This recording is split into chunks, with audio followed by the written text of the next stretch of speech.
Good evening, good afternoon, hello everybody, and welcome back to one more co-op Overexplained Longmore of the Chosen stream.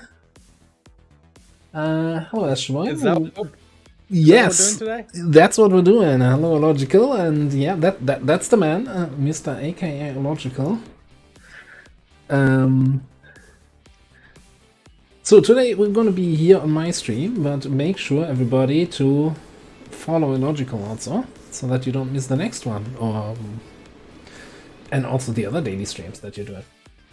How's your campaign going, by the way? My current campaign's going quite well. I'm actually quite happy with how it's progressing. It's been a little bit more of a struggle than I'd like, but I think it's a healthy struggle where I just had to make some decisions on how to play it. Which some of those campaigns are certainly more fun, even as it's not you're just stealing everything, and there's more like applying what you know to practical use, if that makes sense. Yeah, absolutely. I mean, the game needs to throw you a few curveballs every now and then to keep things interesting. So, hello, X. No idea how I should pronounce your name, and hello, Copyright. You would like to claim the Flash Gunner for Paulo. Yeah, let's have a quick look there. Let me just turn off the music and go into the game. I guess I could have loaded the save game already, huh? But you don't want to show that you have to search for it? I probably need to go into, since I just copied it in, need to go into multiplayer and back out. This is well prepared. This is just one of the fun elements of Longmore the Chosen is when you're transferring save files. And nobody pay attention to the other save games. Overexplained Co-op 2. That sounds good. Oh, you don't have a whole lot since last Thursday. Huh, it's like you have a backup. Commander's Choice was because you had it enabled initially, I think, right? Yeah, I think that's why it complains about that. I could just... You don't use colored weapon tiers on your list? Would be that I don't have that here. I mean, I think for vanilla it's not that necessary. Yeah, I would agree. I'm surprised to see that missing there. Might be something that's just on my profile now for reasons. Well, welcome back to the co-op campaign, Overexplained campaign, guys, where we're gonna be going through more missions today. Hopefully, some new mission types that we haven't seen before. Talk a little bit more about the Geoscape and some of our strategy in the early game. We are still relatively early, so we get the added advantage of really exploring, I think, where people will start making mistakes and put themselves in a position that makes it harder than it needs to be. While Longmore the Chosen is a hard game, it's not that hard. It just takes a little bit of like understanding and realizing like the information that's being fed to you.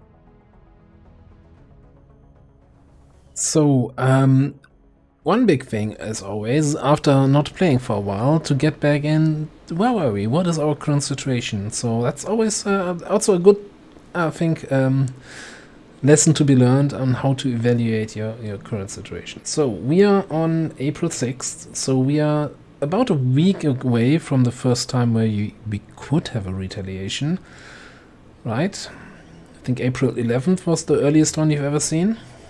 So yeah, April 11th was, but after some figuring out why, I don't think we'll get that. I think the earliest we'll get on any typical campaign is going to be April 15th. This is going to be after this drop.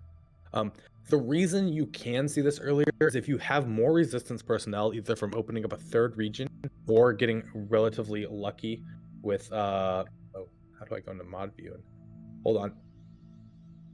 Relatively lucky with finding more personnel, you may fill up that list more quickly than expected.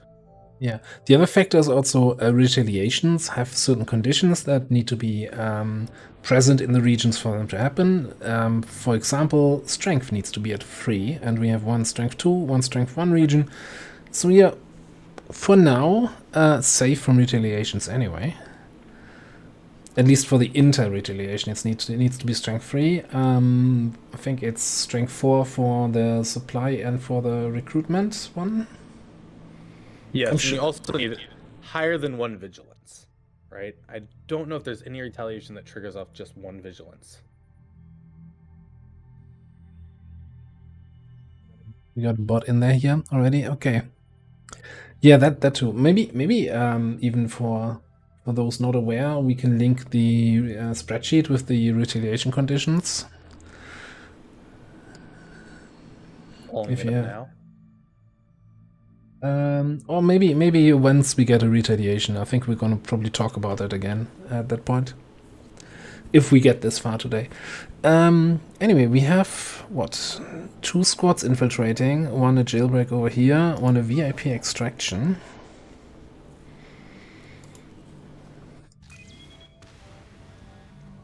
And we've got a supply raid coming into Western Europe with just under 3 days remaining. What else is worth investigating? We are currently 3 days away from alien biotech. Fantastic. We did do basic research early, didn't we? Yes, yeah. Our roster is looking fairly well. We've got 1 wounded shinobi. And one thing I think to mention here is all these strategies that we employ on Legendary can also be used on any lower difficulty. You also can decide and play around with different methodology for researching or how you unlock or what you promote on your own. This series is certainly more tried and true methods after combined like 6,000 hours of gameplay on Long War 2 and Long War the Chosen. But this is not the only way to progress. Yeah, that goes pretty much for anything here. So, for example, our first building here was the Guerrilla Tactics School. There's also a viable strategy where you build go for a Psi Rush first and build the Psionics Lab. I'm not sure if Proving Ground and Spark Rush is super viable, but I've heard people doing that.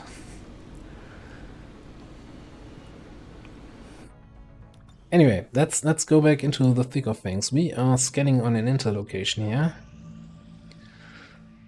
I'm just gonna finish this off, and then we're gonna start this mission here. So this is a VIP extract. Extract usually means a revealed start. The VIP is with your squad at the start of the mission. You don't have concealment, and you need to get to an evac position on the other end of the map.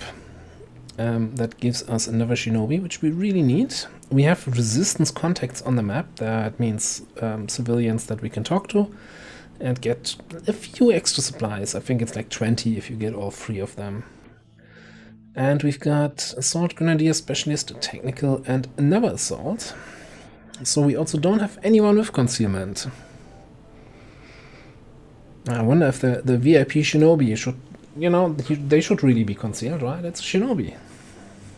But they won't be. Hopefully. One of the things we have touched upon is how map placement works while rolling into this. We are going to be on one side of the map, and on the far side will be our evac point.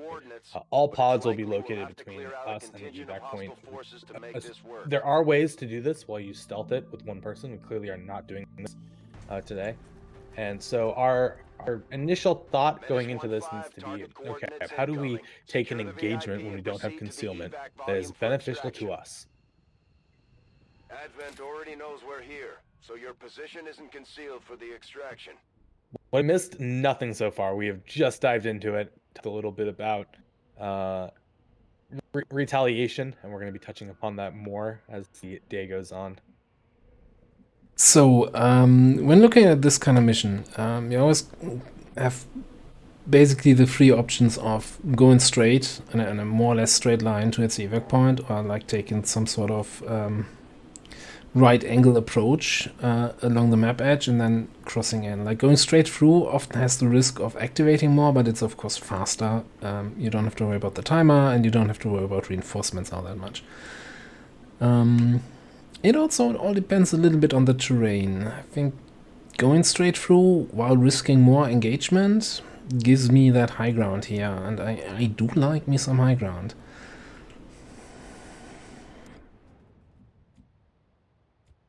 Now when approach Who do we When scout approaching, with? yeah, when approaching this mission, the first thing, like, normally when you have concealment, your best bet is to move your concealed person. Even though you're going to risk potentially running into civilians, you tend to start, like, in this area on a more open slot where your fog door is relatively revealed.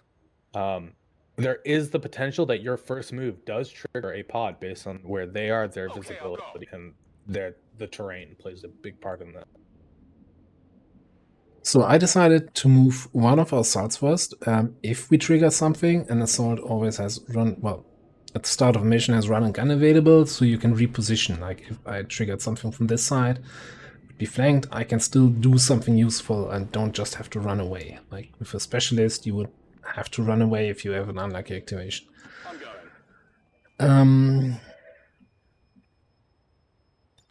Also have a hack tower here with deception and deception. What? One is the group deception. The other one is the single. Isn't deception the one where you don't take damage from your next shot at you? Yeah. I didn't know there was a group version of that. But at those hack chances, that's not something I would risk. Especially with RNF. Maybe we should talk about that real quick. So these failed hack rewards come in a few different varieties. The RNF hack reward upon failure there's two different variations of this. One is that comes the next turn immediately, and the other is that it summons in a pod just in that turn. So you hack it, you fail the hack, and the pod gets summoned in. You get to finish out your turn, but they get their turn, and they get scatter as well. So failing with a reinforcement can be really dicey, especially early on a mission. Because that engagement may make enough noise to bring another pod over as well.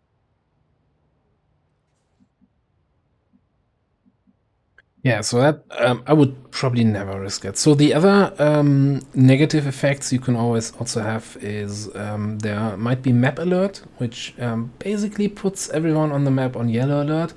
In some mission, that's absolutely no risk. If you know everything is on yellow alert already anyway, then that's not really risk. So that's like the most harmless. And then there is, I think, is it called feedback? Well, something that gives all enemies that are on the map, I think, more aim or defense or mobility or something like that. That is, of course, really risky if the whole map is still full, but if you've already cleared out most of the map, then it's not something to worry about. Reinforcements is probably the most dangerous one. And the feedback buff only applies to enemies on the map. If you get RNF later, they do not get the buff. Exactly. All right, so the trap you often fall into, you don't have anyone with concealment, you don't know where the enemies are. Do I just sneak up on blue moves and don't get anywhere? And then you kind of fall behind. So you kind of have to, you know, take the risk and run someone a little bit further up. Otherwise, you end up being way too slow on the whole mission. Seems doable. Something that I think is overlooked on what Ovid just did, though, with that, not the specialist, but the grenadier, was instead of moving up to that position along the pipe where he would be peeking into a new area, he kept him on the full cover where he wasn't peeking further up. This is to prevent also tricks from having additional line of sight and potentially triggering a pod like by mistake. So yeah, if I were to go to this spot, you peek through this window into this room in the back, then out the window here, and something even all the way back here could activate. So really kind of, you know, I'm in favor of doing some yellow moves, but I don't want to reveal anything new. This is now not technically almost my last soldier. Nothing is active, nothing is on yellow alert. I don't have a problem of having someone standing out in the open. Like, there's no risk of enemies taking shots here, and I just want to be closer to the squad with them. And as you play more, these choices certainly become more second nature on where you're positioning people. Which is why I definitely want to take some time when I see them to call them out, because maybe it's something you don't realize that can down, and you may think moving as far as possible is the best situation. So like right here, we have triggered a pod and they're on green alert, meaning they only get a defensive action, which is going to be hunker down or Overwatch, and the sentry did Overwatch.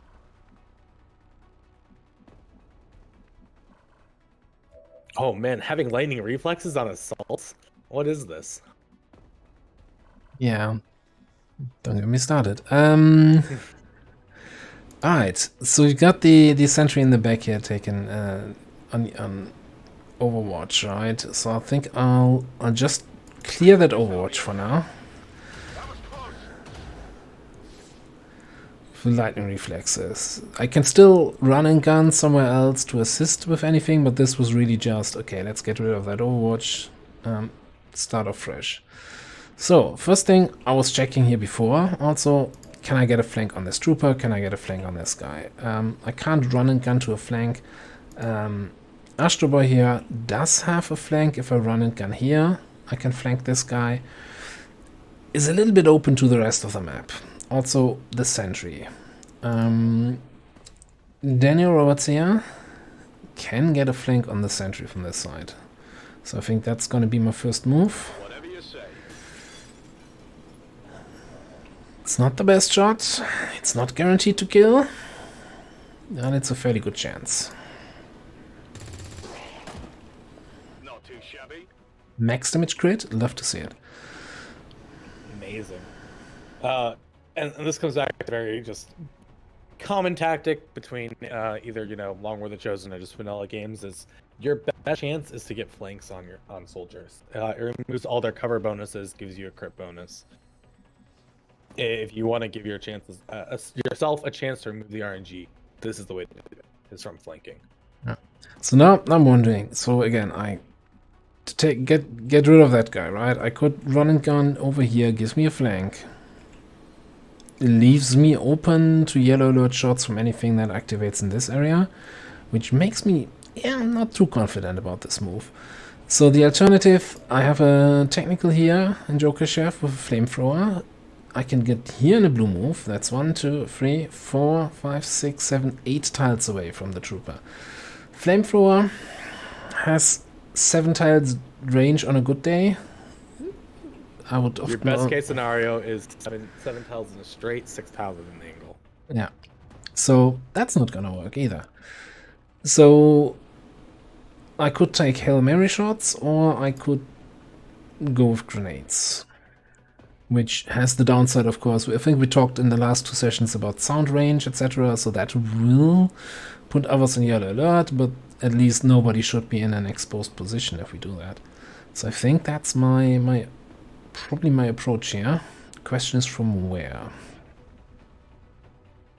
I want to keep moving forward a little bit. We also have been given a glimpse onto one of those civilians that we can go and talk to for some additional supplies. My kind of rule of thumb on any map that has them is if it's on your way to the objective, great. But I do not try and risk soldiers grabbing those supplies without either having cleared the map or knowing where the final pods are. Now, XCOM being XCOM, you can never get the grenade where you want it to go. So grenades have a damage fall off. So the center tile gets the full 2 to 5 damage.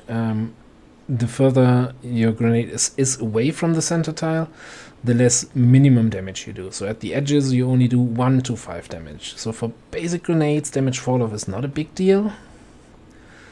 Later, plasma or fire grenades have a much higher base damage. So we really want to center them on the enemy. Obviously that happens then. Okay, so we're just gonna... On the move.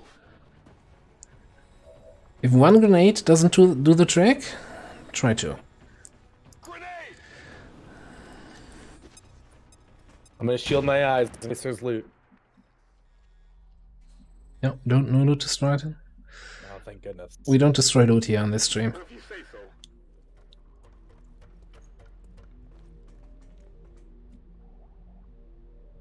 So now Ovid's going to safely move his soldiers up. We've kind of created a line of safety that we know as far up as we can go without revealing anything else. With Detrix being up on the roof, and so we can move our soldiers in the VIP forward, but we don't really want to cross that line because we don't have any more action economy. Come get some.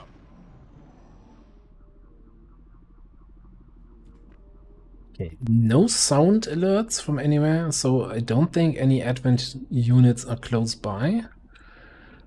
Yeah, let's start Okay, I'll go. moving up with Detrix because, you know, it's a great idea. I don't need to go into a position. I can probably throw a grenade if I activate something.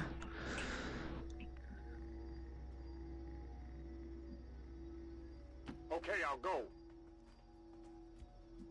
I think I kind of want to move everybody across the roof, but that also feels like a little bit wasteful to move those people here back to the thing, to the drain pipe. I can handle that.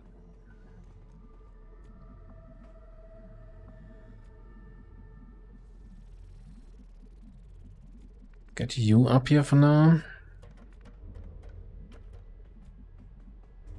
Now, you know what? It's the safe way. Let's move everybody up here. No need to ask twice. Except for our specialist. Another thing that Ava is not doing is getting up next to the edge on the far side of the building. And this is because in XCOM we have a lean mechanic that we briefly touched upon, but you also lean over the edges. It does give you additional vision being higher up. And so if Astro Boy were to go to the edge, he would be peeking over, revealing all of that area that's in the fog of war. And any spots that are in that fog of war that we would see and clear will then become active. That being said, now that it's a new turn and I have all the actions again, let's find something. Trooper and sectoid.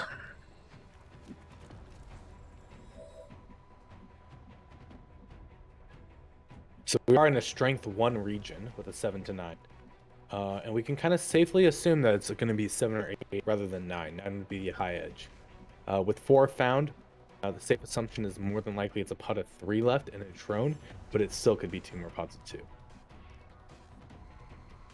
Yes, for the additional pathing and determining the route at which you want a character to go, if you use left control, right click, instead of moving your character, it'll create a waypoint for them to travel.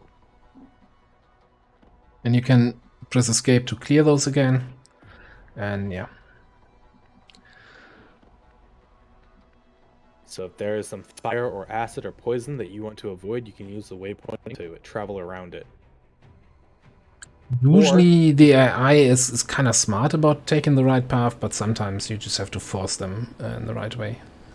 The other thing you can do with this is you can use this to determine how you want to take an Overwatch shot. You gain the benefit of the tile you were previously on when taking Overwatch from it, and so you can use it to go around a full cover position to reduce the chance of that Overwatch hitting. I'm on it. And that's really where we use the control clicking most, I would say.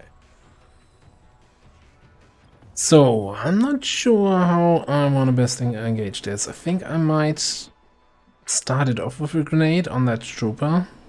Because flanking that trooper only works like if I run and gun someone over here. I guess I could go here. That still keeps me safe from wherever the last groups are. But paying attention to where our objective is, and we know that all odds are placed between us and the objective, going down there also probably triggers the final pot. Yeah, so I think I'm better off, even though I don't have a great position here for Detrix, just to like move a little bit closer. Don't like being open to the left side here. Just getting a grenade down on that guy.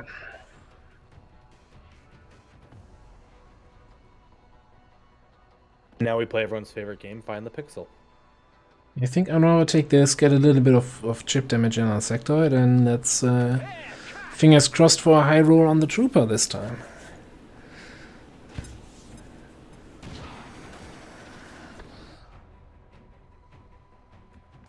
Beautiful. Well, that worked. So Sectoids have 3 actions that they are going to try and do. Predicting when they go and want to do is a gamble at all times. The actions are going to be Mind Spin, which can result in a panic, disorient, or mind control. A Raise Zombie, if they have a corpse available, or shooting with a laser. More likely than not, they will not shoot with their laser as their first action, unless they have a flanked exposed target or can get a kill shot with it. They assume their kill shot is 4 damage, not their crit of, I believe, 7 potential. And so if you have full HP units behind cover, it's rather safe to assume that they are not going to be shot at as the first action. So things happened just now. So I was going to move down here to run and gun this guy. I haven't clicked run and gun yet. I just did a blue move because I want to see if the path to that is safe, and well, another sectoid and some sort of trooper activated. I don't have line of sight on either of them.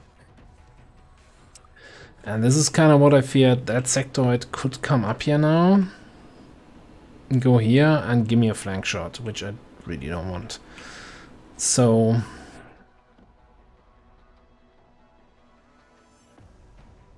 I think the other trooper though went to a bad position. I think he's in this spot, if I saw that correctly.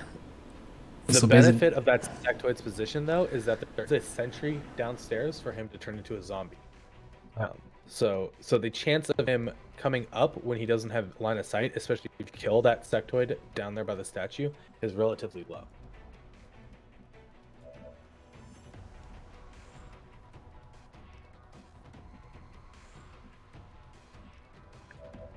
I'm just wondering if I go a little bit risky, but with 6 tile scatter, that seems insane.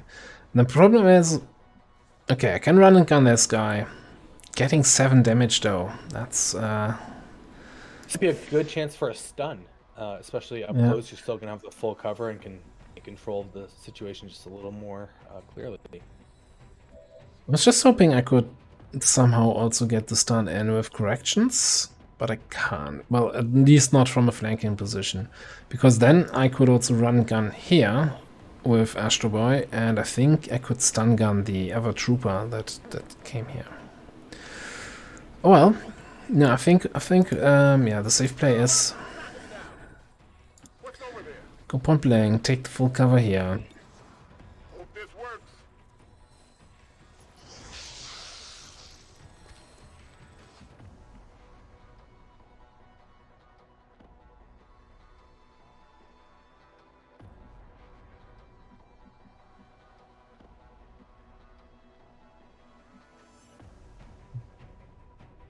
I think the X thing might be a controller thing. I can't place waypoints with X. Anyway. Okay, so we got the stun on the sectoid.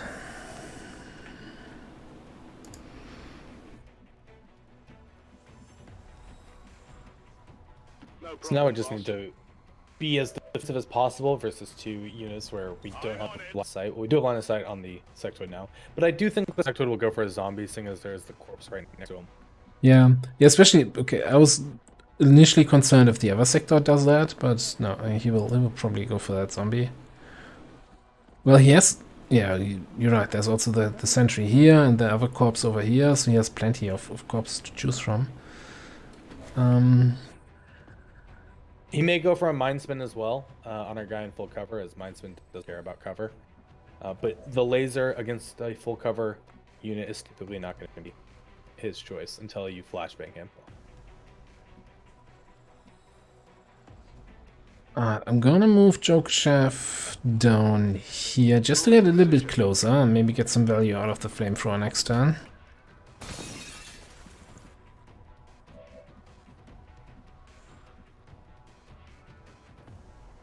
And corrections also just needs to be closer. Let's stay in full cover. I still probably need some help here next turn. Like, I stunned this turn, but next turn I still don't have a better chance to do the 7 damage that I need. To go for the zombie. Alright, Trooper overwatched in the back. Okay.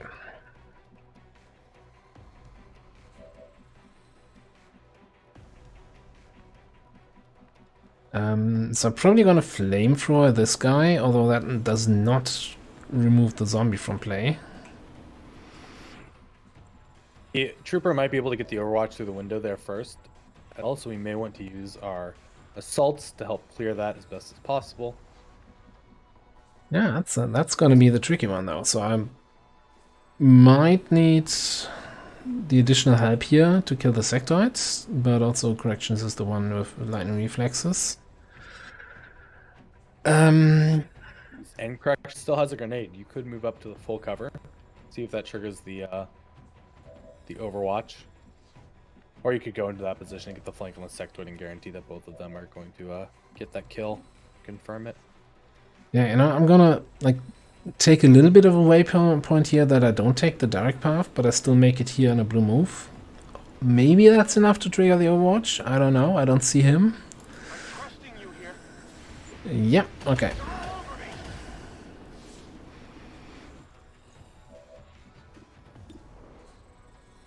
And if we get a little lucky, no, min damage non-crit. Boo. It's the haircut. While we are not doing this on the campaign, customizing your soldiers does increase their chance to get higher hits. We're doing that now, huh?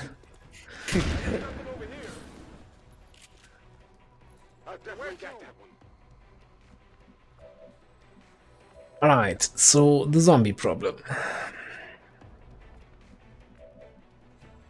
As much as I would like to go there and flamethrower this, this does not take care of the zombie. And but so exploring other options though, our specialist has a grenade and our grenadier still has a grenade.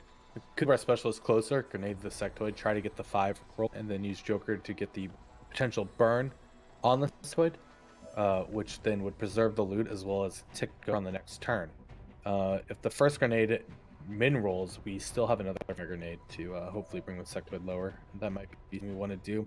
The trooper is the least threatening thing on the map currently. With 65 base aim, shooting even through half cover is a pretty low chance to hit. And while it can happen, it's not something I'm too worried about.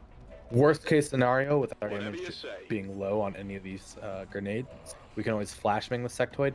And while we're in half cover now, and it's less than ideal, we'll get rid of the zombie threat.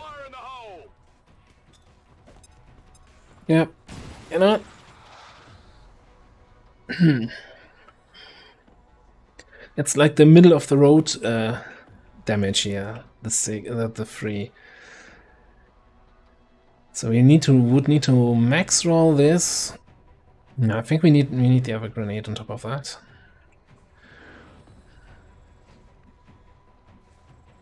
Now we're risking the loot. Okay?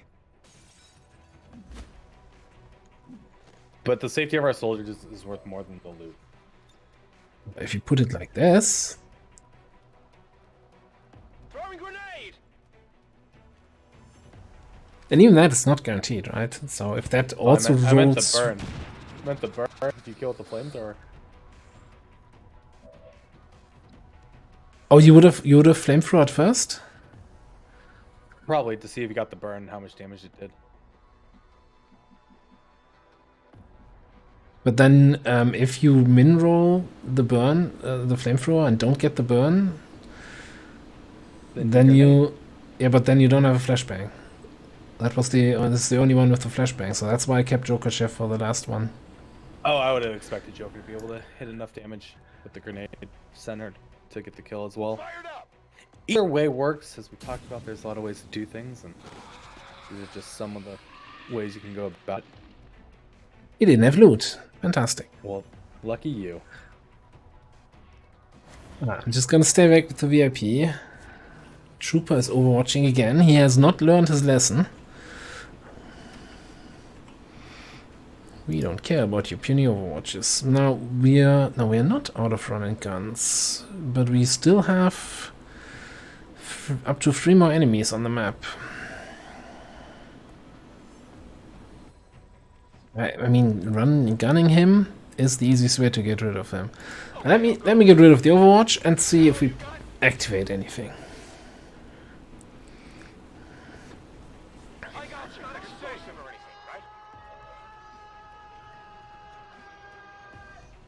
Oh boy. Okay, I can no longer read. That's the downside of doing only a blue move first, is because of the way XCOM mobility works. Now I can no longer reach that tile here to, you know, just shotgun him in the face. I could run and gun here. That's still probably a fairly safe shot, but then I'm a little bit out in the open.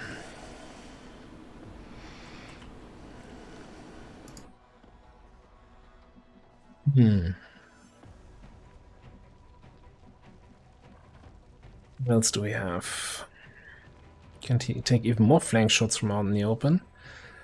We also need to be aware that there is another pod on the map. While the count does say 6 dead, 1 active, one of those is a zombie. And so we do know that there is at least 7 enemies on this map. And with a bunch of pods of 2, it's more than likely a final pod of 2 rather than a drone floating around. On your order. Really wondering if I just reposition a little bit here with corrections and Overwatch and see what the trooper does. It's just a trooper. I've got full cover with everybody. I'm not feeling the pressure of killing him this turn. If you say so. Maybe I can even preserve my run and gun. I've got eyes on an And maybe I also get eyes on the last group. Okay.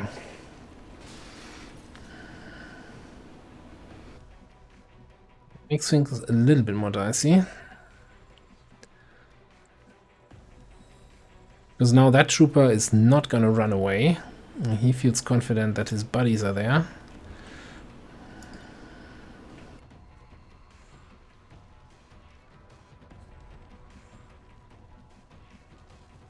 My personal decision here would be to flashbang the trooper. The officer is far enough away that he's going to have to move up to mark or shoot, so he's not going to get his 2 actions. The sentry is a little scarier coming up, being able to shoot and get Overwatch from ready for anything. But we do have lightning reflexes, and so the threat of his Overwatch is greatly diminished. So the real question is, how greedy do we want to be? Do we, for 7 supplies, go back here, take this civilian, then potentially not have anything useful to do next turn? Or do I rather try to... That's a little greedy.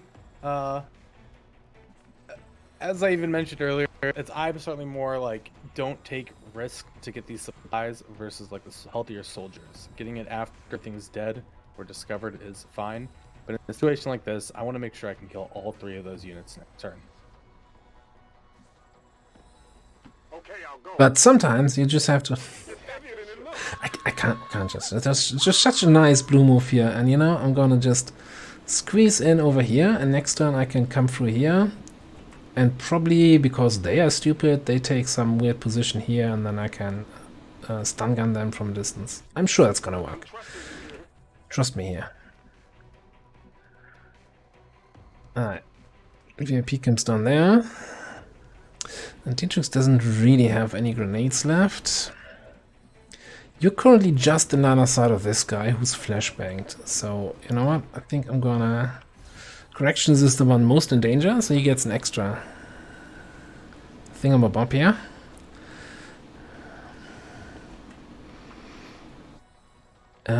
We could have another drone somewhere, right? So that's really... Potentially. But since we're in a strength 1 region, the chances of that actually being a thing are really, really low. And since we have a schedule that's 4 pods of 2, insider information I have kind of says no. Do I try to... information, what I mean is I've spent some time with schedules, so I understand like what they work Okay. like.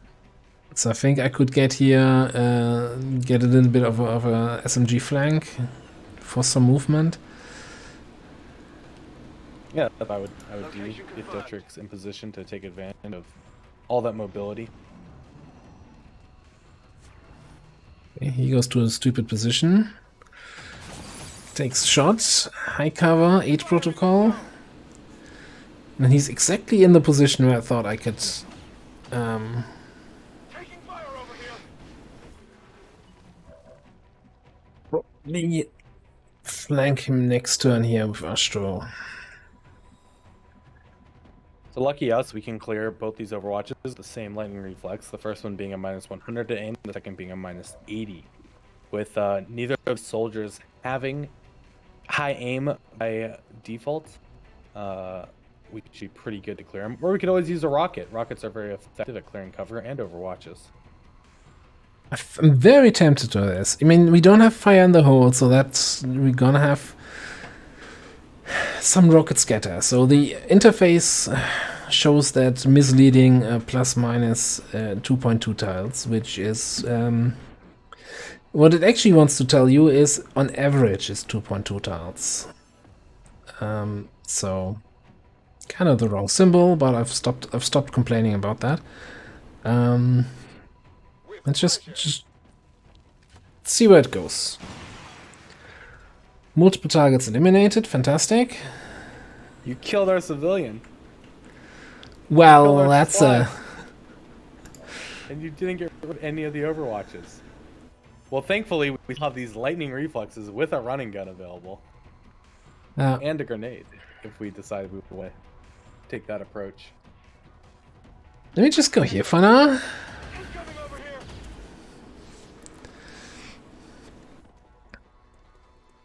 Oh, I didn't pull the trooper overwatch. Okay. Amazing. Fascinating.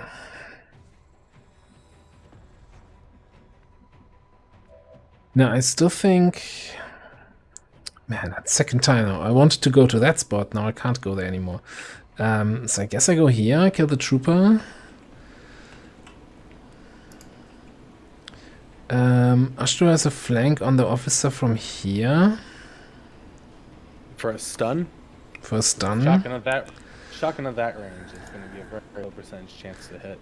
And I've got running gun available next turn. Alright, let me actually see if we get the stun here. Okay.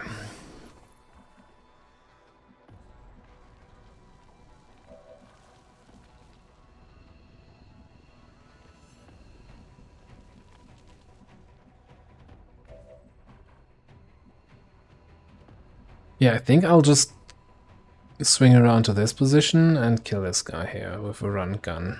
That leaves the sentry uncontrolled. Set him up, knock him down. What's over there? Which I don't particularly like. Especially with Ashtur back there in half cover. Something over here. I definitely got that one. But you preserve the loot, which is important. For morale. Absolutely. So the thing is, the sentry currently does not see me back here, so he would need to go up. The positions here are all kind of covered by corrections, like he won't flank himself.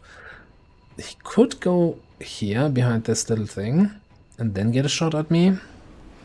So what I'm gonna try to do here with Dintrix is basically go into a position that flanks that spot, so he's like, you know, souring that position that he's not incentivized.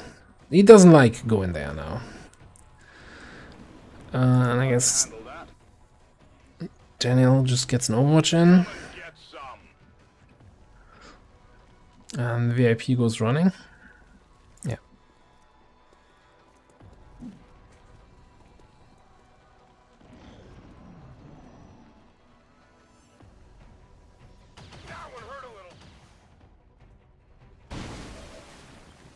Now, this time he didn't get his ready for anything Overwatch because he's out of ammo.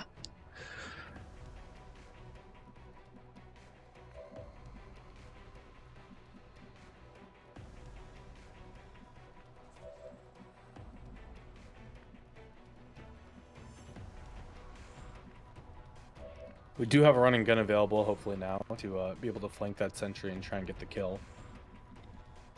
Yeah. Kind of. We can flank here from out in the open.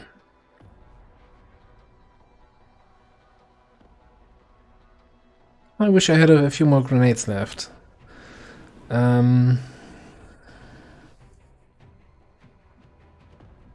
And this position, I don't have a flank on the officer with corrections, so...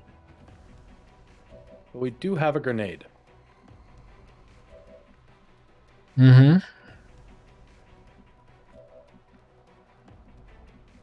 At this point, trying to kill one of these two is probably more important than getting them both down and controlled, especially with our stun on the cooldown. Killing the officer might need to be our priority, even if it is grenades that do it. I think so too. That's... Now, with... You already haven't taken some damage? Okay, let's start off with that grenade here. Get ready for a surprise.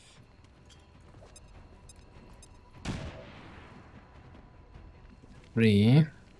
Now the sentry is also out of ammo, right? He hasn't reloaded yet. He didn't get his Overwatch.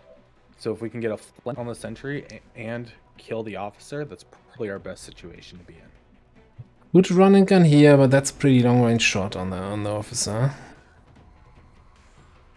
But it does give you flanks on both, like some of the control. Running and gun. And if we need to, we can also throw people in Overwatch and try to catch the officer on move.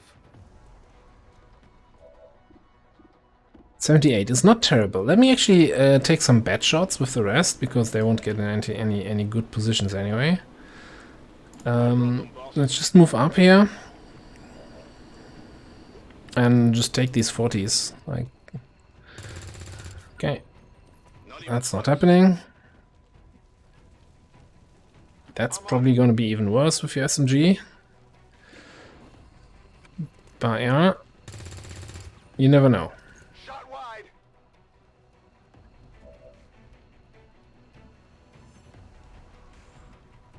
What's over there?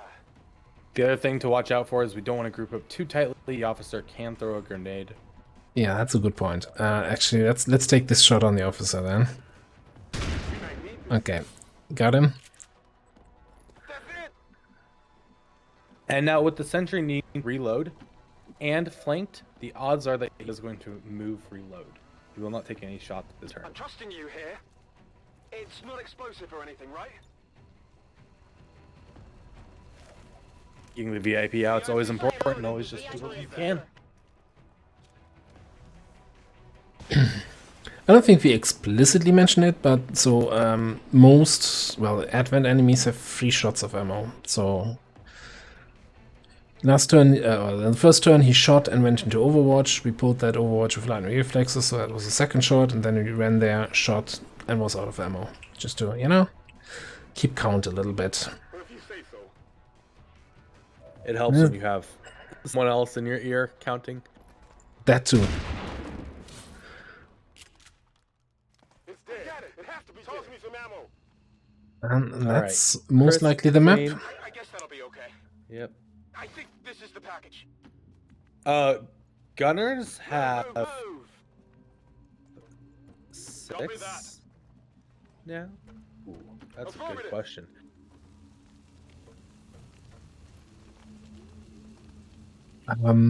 Yeah, for some of the other enemies, I think it's really free for most of them. Gunners might have a little bit more, since they have area suppression, which eats a lot of ammo. I'm going. Might have... Nah, I think we're safe. It's safe to be out of everybody. Yeah, no reinforcements. Seems doable. Already there. Okay, I'll go. Heading home.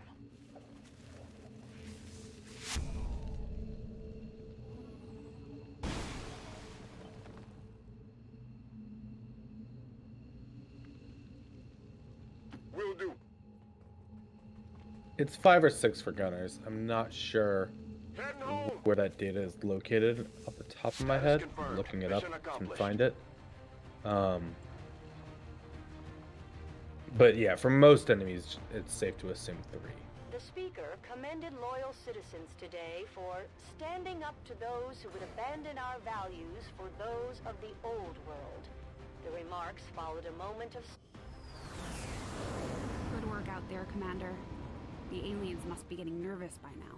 I mean, the other thing you can also just think about is you saw that the sentry there moved to position, took a shot, and then it didn't automatically go into his Overwatch, and that only happens if he's either out of ammo or disoriented, which we know he wasn't disoriented.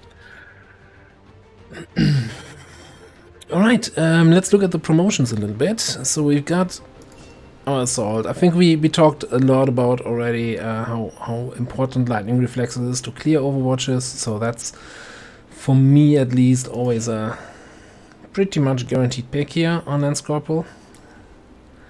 It's an S tier pick on most positions on the tree, and the fact that you get it so early just helps you take care of those sentries early on. It's going to help you with those mechs that are coming in from RNF and force levels.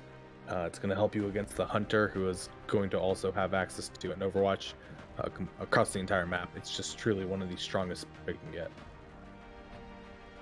Now for corrections here, like the two viable picks, in my opinion, if you don't want to go the stun gunner route, right, is you can go for close and personal for higher crit chance. That allows you to get up to 100% crit chance, which is really strong with Killer Instincts, which gives you 50% damage bonus on a crit if you run it gunning. Then with rapid fire, that can put out insane damage numbers.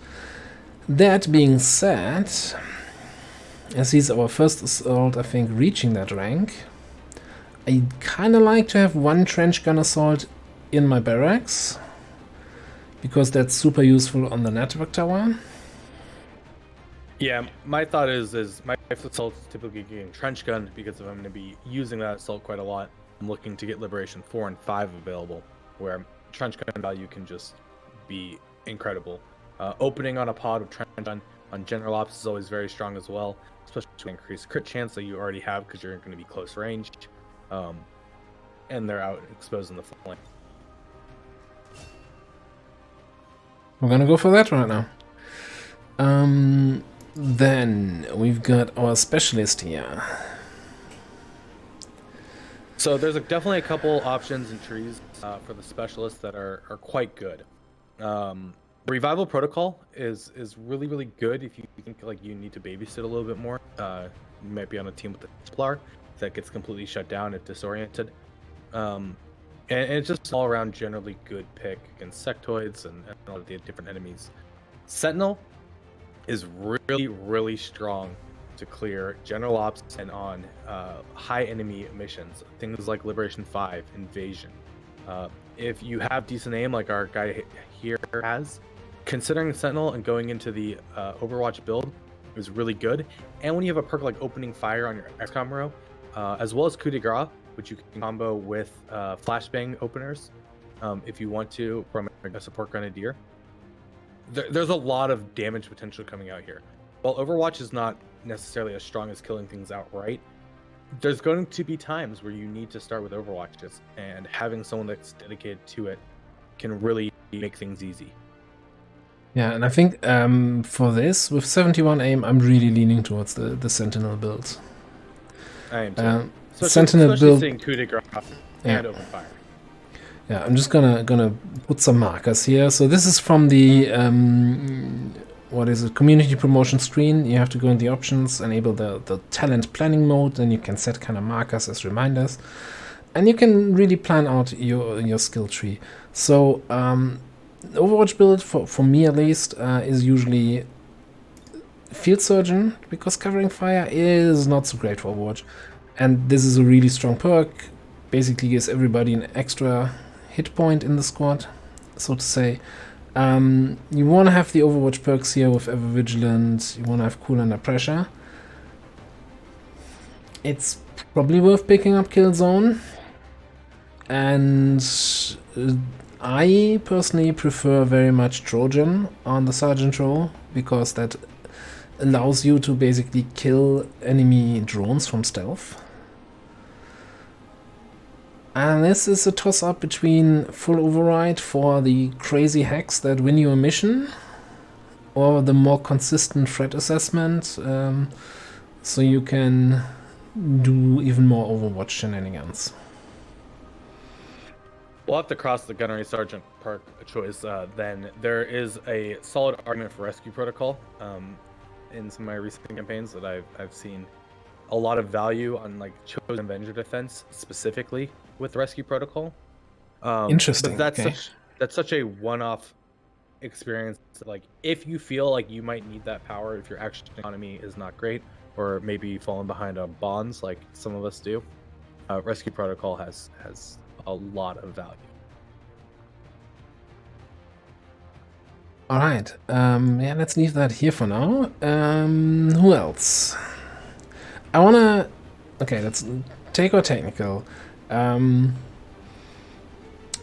It's kind of a little bit of an auto pick for me, fire though. You saw how badly our rockets scattered, and this just reduces our base scatter from 4 tiles to 2 tiles, which is a massive bonus on getting your rockets on target where they should go. So, fire in the hole. The first 3 picks here become pretty auto pick for me.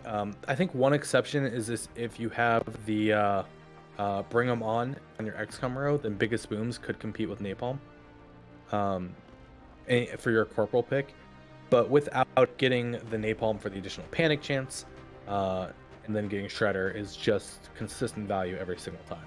Yeah.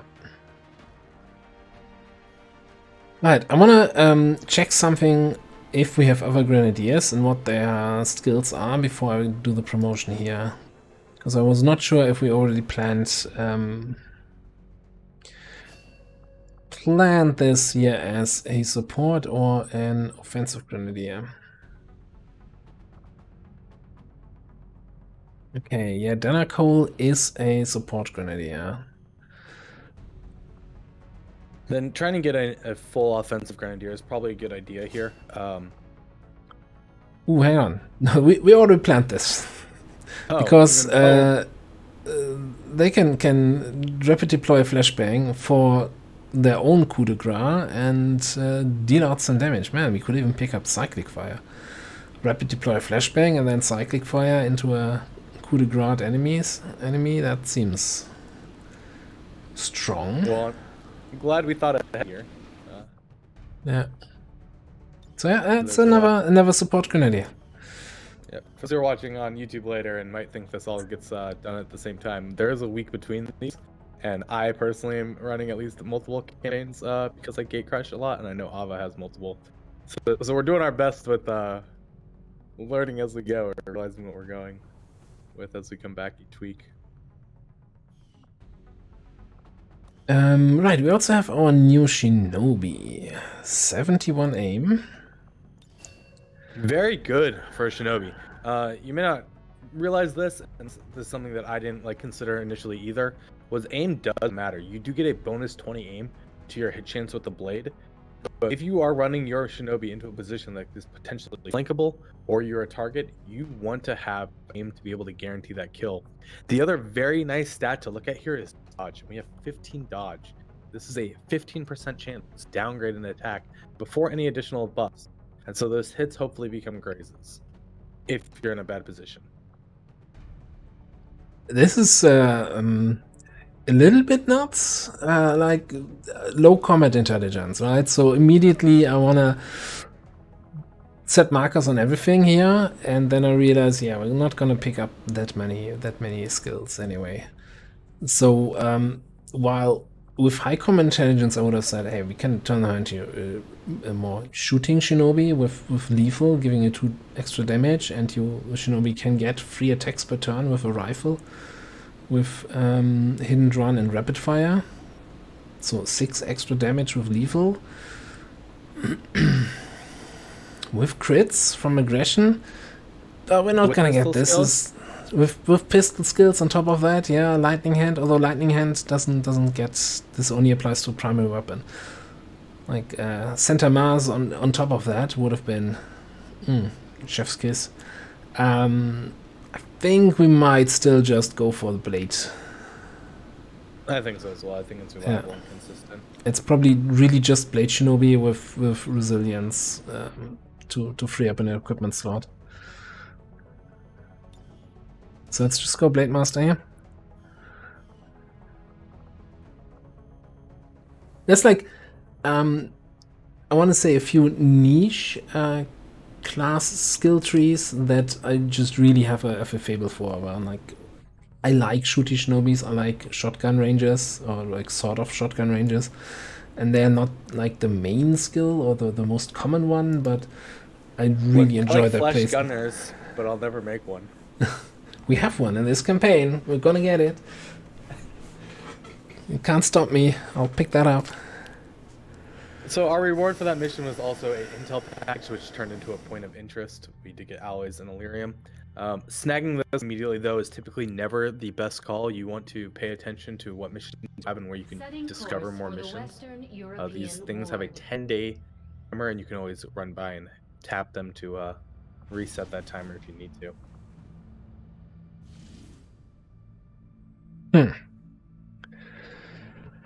3 days, 5 hours is not really something we can do.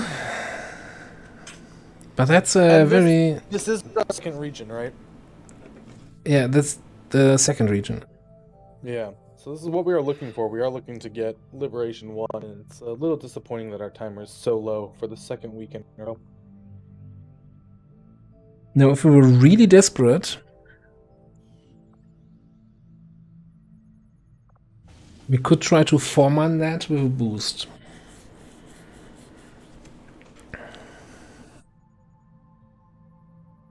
Take a look at our Geoscape real quick. There's a little bit of a delay there. So we know we're going to go to Strength 2 in that region. Liberation 1 doesn't have any Strength modifier. Do we feel comfortable with a 4-man team there, I wonder? Because we're only really spending 2 intel, and while we're not getting the intel out, so it's like opportunity cost of expansion, getting Liberation started early is very good. We could also let this cycle and then just hope to do it and launch within the next 10 days. What makes me somewhat comfortable of doing that with a 4-man is Location Scout. That's, I think, a really strong sitrep that gives us a huge information advantage, knowing where everything is. I think we take a look at what squad we can send here. My first is we have several assaults, we have a shinobi, and we have a specialist. Not only can we hack, but we have the ways to do pretty high guaranteed damage, and we have a Templar. Yeah, but I mean, our Templar has 56 aim. But still.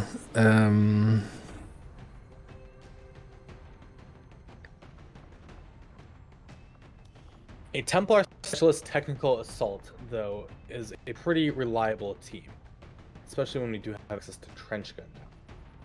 Yeah, we have the Trench Gun, we have the Flamethrower with Napalm X.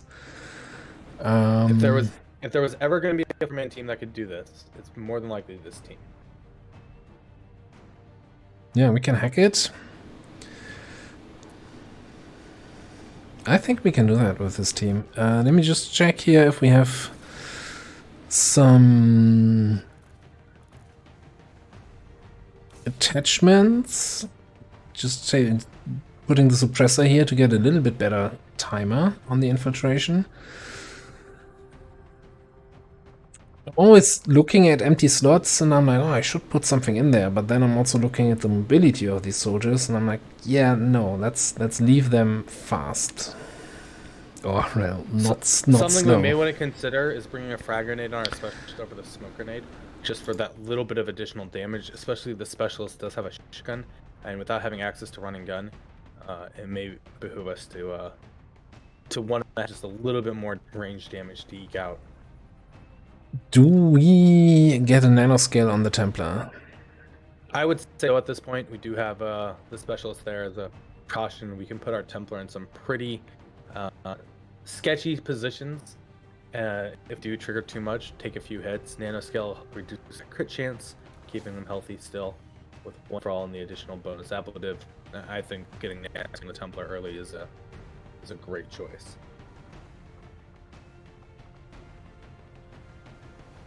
I'm just not sure if I keep the frag here or like put a medkit in. I would get rid of the frag and not put a medkit. I would stay at 12 mobility there. Oh, you're right. We're at 11, which is, you know, bad. 12 is more like a better breakpoint for movement. I didn't realize we still have 20 dodge on our Templar. That's not from the and that's bait. It's not from the shield. I don't think shield doesn't give dodge. Yeah. Okay, I think we can do that. I think this squad can do this.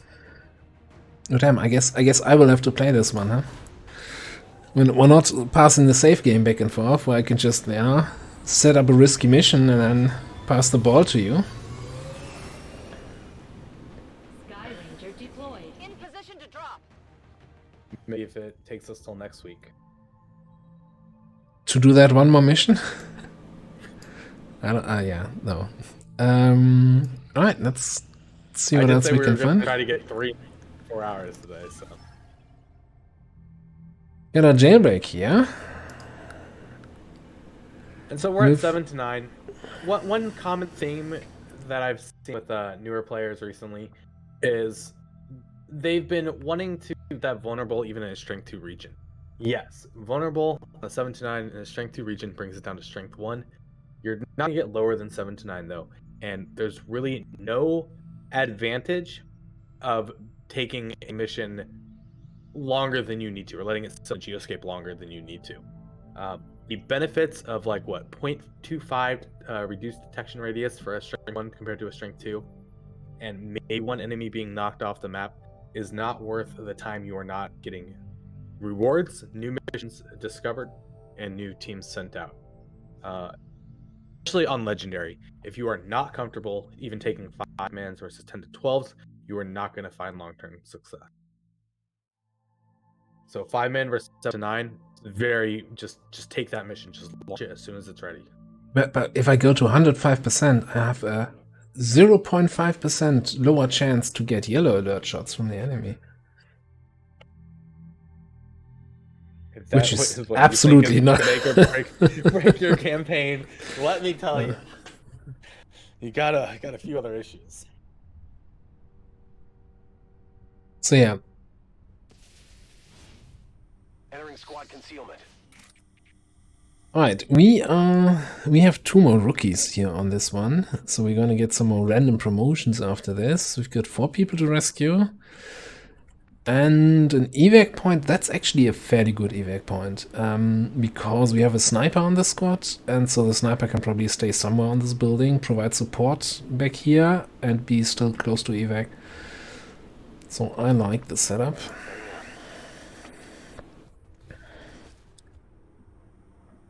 I'm gonna start off with... Oh, hello civilians. Roger that. Doing a little bit of... Definitely beating a dead horse at this point, but like every time we get into a map, this is something I do as well, is you take a survey of the terrain. Understand where your objective is, where your evac is, and just even some of the props, like the buildings and the tile sets. While there is some randomized generation on what you get based on the parcels, like if it's a city center parcel and things like that, over time you're certainly going to start recognizing the buildings and the way missions flow. And so this can all be used to your advantage to gain advantage. Affirmative. Got a shotgun grenadier here, okay. Confirmed. Try to remember all our soldiers. You know what, I'm gonna send those 2 up here.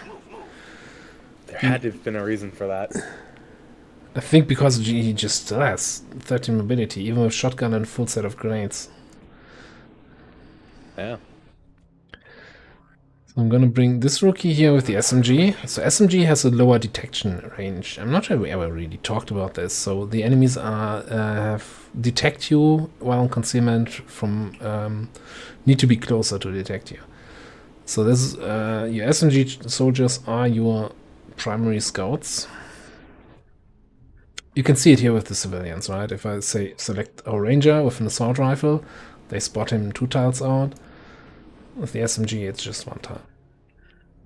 So you have a much lower risk of moving into a drone or into an enemy patrol or anything like that. Confirmed. And so far, it seems way too clear. Typically a sign that everything's going to be grouped up a little bit, more than likely hanging out by those jail cells. I hear Advent makes some pretty good coffee. It's the Mutons that are making the coffee. And we shouldn't have mutons this early, so maybe they're just waiting for the mutons to arrive.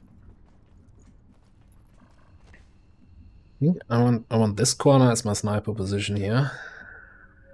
Affirmative.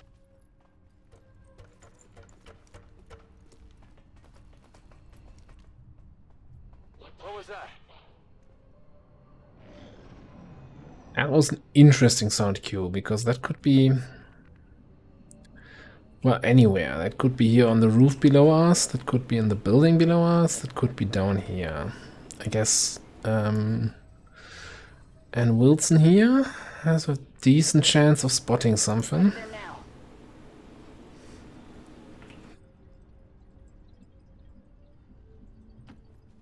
I'm gonna play it a little bit slow after that. Affirmative. Moving out. That sounds okay. Priest, trooper. Still no new enemy types, which, much to my disappointment, it means I don't get to go in depth detail about them. But nice to see that we have a relatively tough to start with. The trooper is not really being the issue. It's the priest slows down your progression because of sustain, and so trying to get the priest killed through sustain is important. I don't think that's actually the group that made the sound, though, so that has me a little bit worried that we might be fighting two groups at the same time. Will do. Now, let's get you here. We don't see the troopers, so we can't, like, we have these red detection tiles, and Gotcha tells me, oh, don't go there, you get detected. I can't trust this because I don't see two of the three guys in this group, so I'd rather have to play it a little bit safer with my movements. It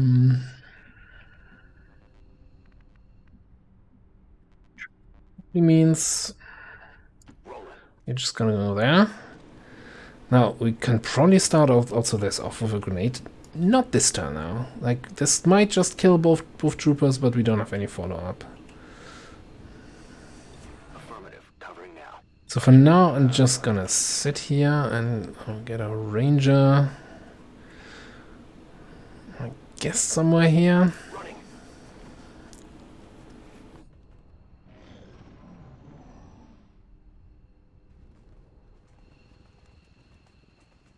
Oh, once was a sentry, not a trooper. Okay.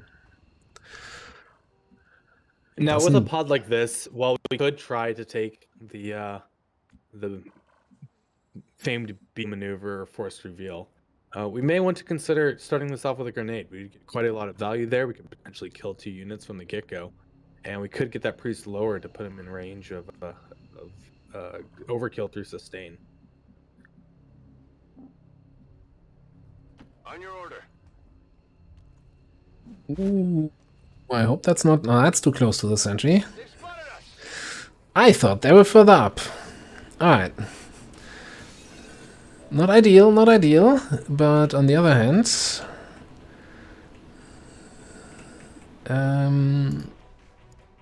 yeah. Think we can handle that. It's not the worst position for them to run. Because they couldn't see our other units of reveal, they scattered based on what they can see, and they wanted to protect themselves from our SMG that ran over there. So our other soldiers over here are going to be able to get these wonderful flanking positions, which are certainly useful. Now this grenade probably gets the most value on the sentry priest. Again, we're looking to kill the priest with overkill damage if we can. But if Lava can find the pixel that works on both the sentry and trooper, that also is a good use. Yeah, I didn't find any pixel for sentry and priest. That's even more concerning. So there was an option to get sentry trooper just now. I just want to see if there's an option to get that while being closer to the sentry. I guess we have to go like over here, was it? It doesn't fill me with confidence, but let's just take it. This is our needle grenadier, so he does +1 damage to unarmored targets. Fantastic. Didn't kill any of them. You can see it.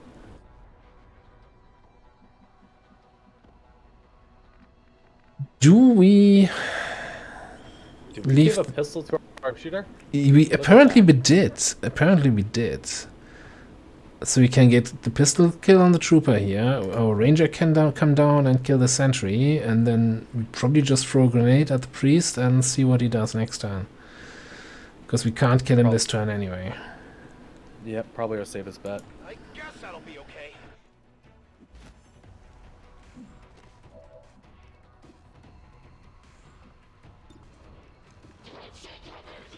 Yeah, I think I take the 93. That would be an interesting math problem. I need to do 2 points of damage. Am I better off doing this with a 7% chance to miss, 12% chance to graze, or I take the 100% on the walkfire, but I need to roll at least 2 damage or crit.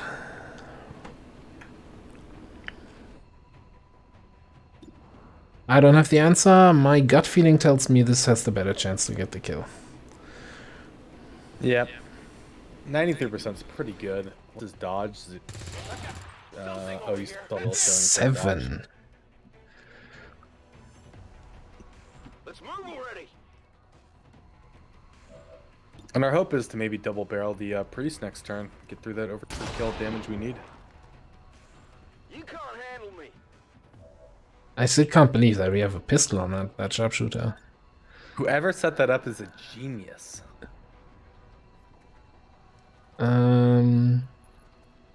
Sure. Throwing grenade.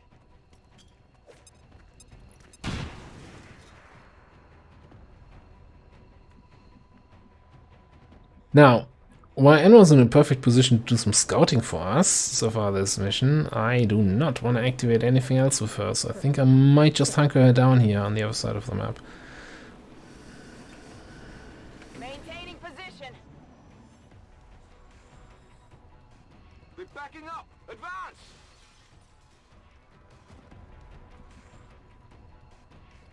Well, that was interesting. The priest has decided that he wants no more of our bullshit. And what a wise man he is.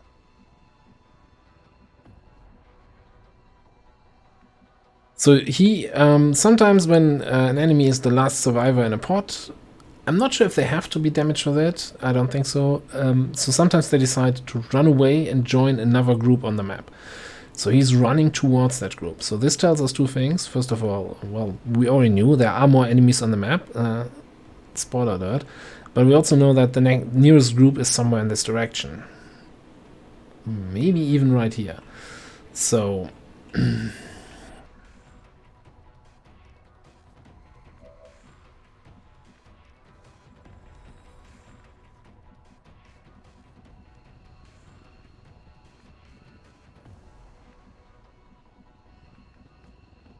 So when moving up to look and kill this priest, since he is running, we know that he's not going to just turn around and shoot anymore until he meets up with another group. He's looking to join another pod and adopt their troop. We can use this information to our advantage by not overextending, and hopefully maybe a little bit more pot shot damage onto this priest if possible. That didn't reveal anything here. I'm just wondering, so I could just throw a grenade on the priest and probably be done with him. But I also don't want to, you know, last mission. We know there's 6 more enemies on the map, more than likely. Being a strength 2 region, we may want to save both those grenades from our grenadier for 1 for each pod, since he can needle grenades as well, can help us preserve loot as well as get some good area of effect damage. I'm just gonna start taking some shots with illogical. We're gonna get locked on the second shot here. So that's not a terrible idea. But you know what?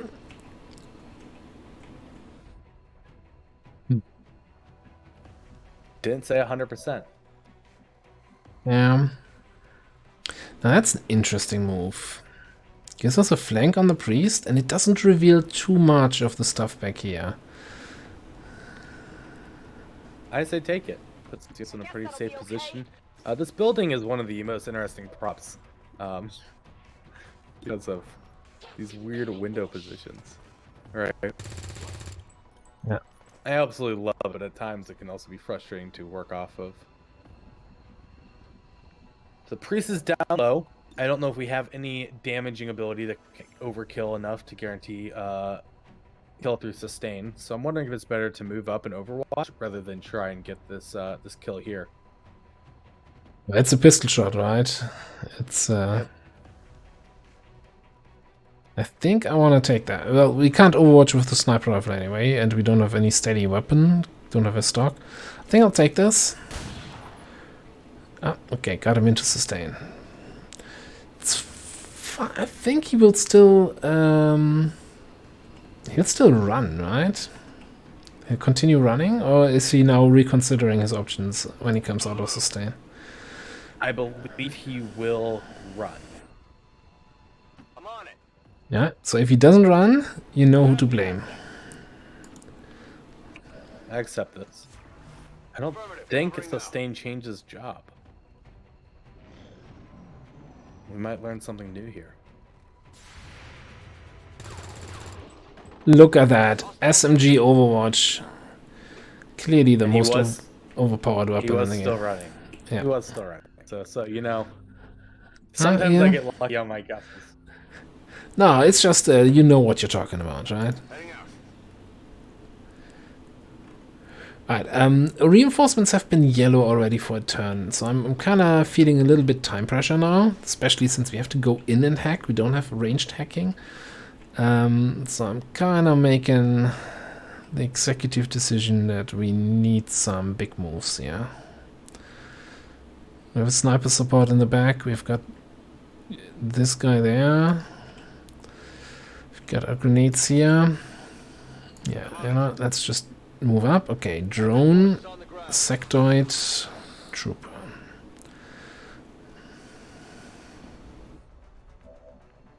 Well, interesting positioning.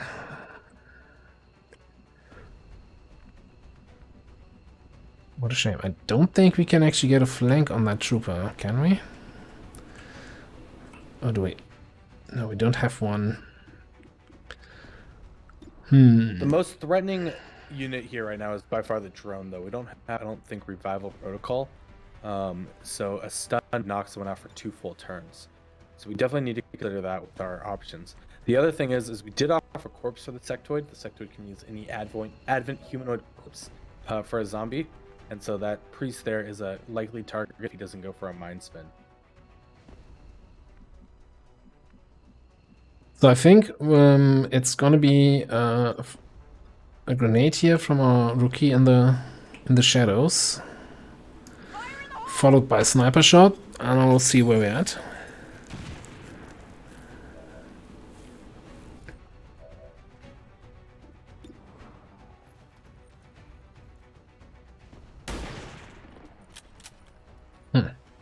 It's still up.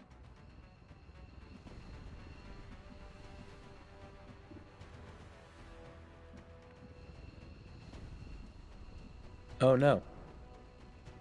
Oh no. My tab just crashed.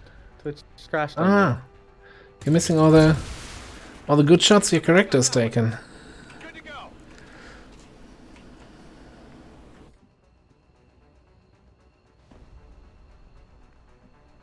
Alright, we're back. Your order.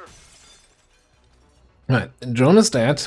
I'm kind of considering just killing that dead trooper with a grenade here. I would. So Yeah. I mentioned that we had 2 grenades left, 1 for each pod. We need to use these grenades. Ordnance brought home is ordnance waste. If he has loot, we also have needle grenades, so we can get that.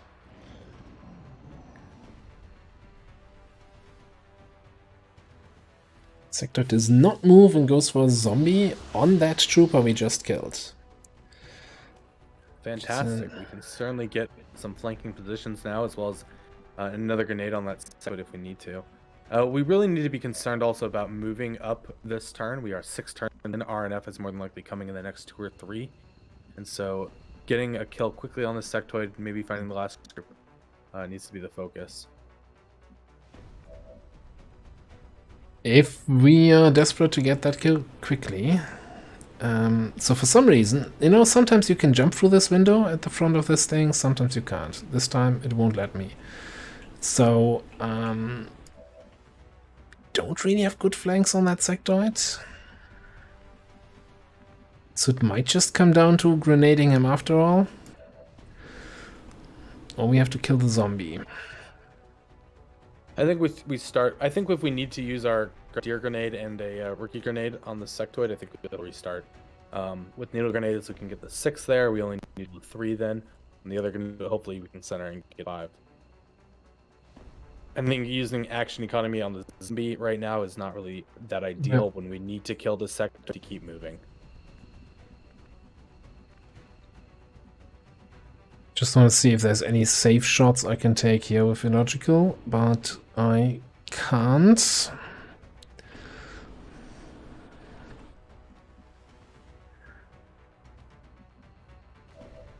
So let's actually take the sniper shot first.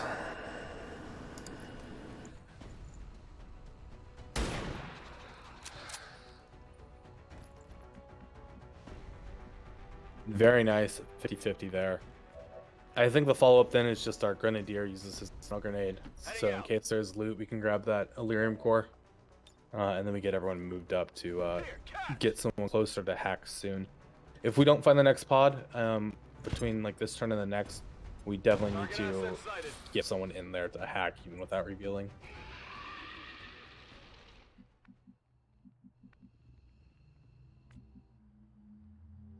I think, so the last part is probably either in there or somewhere back here. Could also be back here, so I kind of want to move this rookie to the side door and have him be the potential hacker.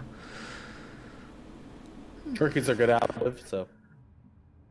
Do we actually go all the way to the door already? Oh, I would take the risk. You know what? I'm gonna move to the door. So there's one thing. Advent, the AI cannot open doors. They can only walk through doors. If you're standing on the other side of the door, this is actually safe now from anything that's inside the building, because they cannot come out here on this side.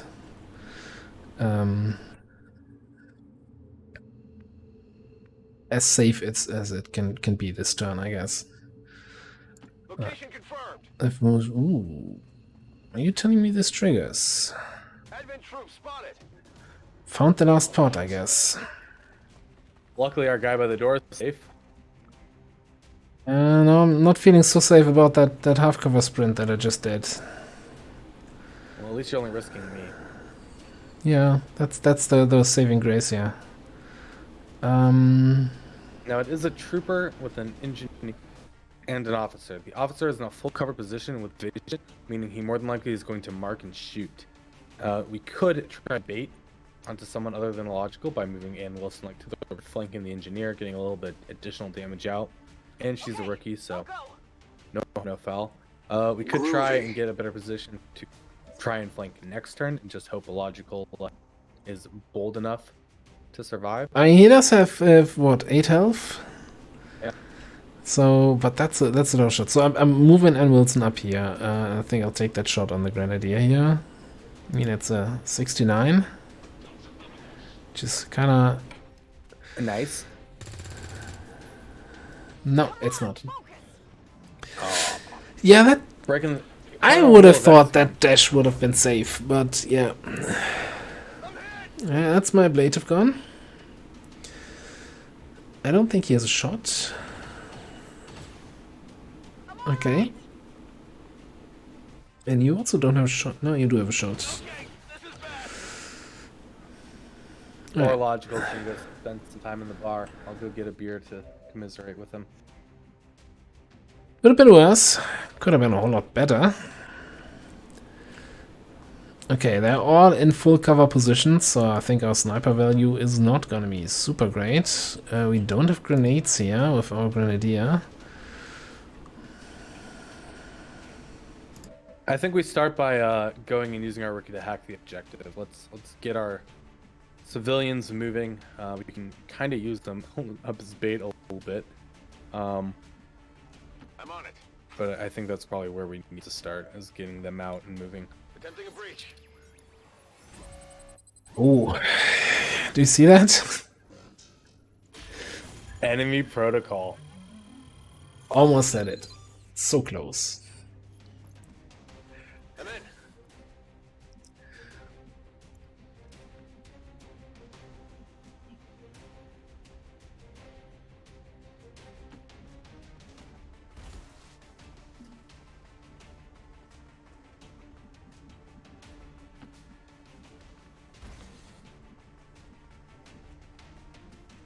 Enemy protocol, by the way, is a very rare hack reward. It's one of the only hack rewards that actually, well, it's the only hack reward that gives you additional stats and can help benefit throughout the rest of the campaign for that specific soldier. You definitely want to try and take it every chance you see it with the specialist. We don't have specialists here. It wasn't really going to give us any more value anyway. And just clicking on that over the other one wasn't really much of a choice, but it was the choice nonetheless, I guess. So here's an interesting thing about this little building. You would think back here, you peek around the corner, you see at least someone here, but this ladder is kind of blocking this line of sight, so actually moving here means I do not have shots. Now, I probably, since I'm marked, want to be either in full cover hunkered down this turn, or just out of vision completely. I think for now it's really mostly about reducing number of targets. Like, even though the officer is the higher threat target, this could, on a lucky hit, be We a also have a kill. grenade Yeah. on electrical, and so getting him a full cover position using that grenade might also give us some value. Yeah, you know what? I'm gonna go to that weird spot with the ladder. Could also use the flashbang too. Do that. I could. Can I hit both? No. I think I wanna let's take that sniper shot first on that trooper.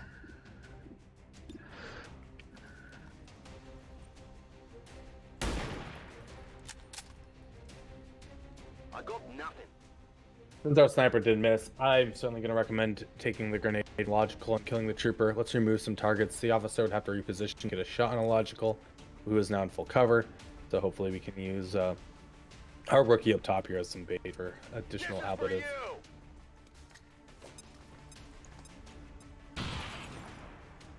Alright, I think Ann Wilson has a fantastic job here by moving up here, flanking that trooper, picking up that sectoid loot.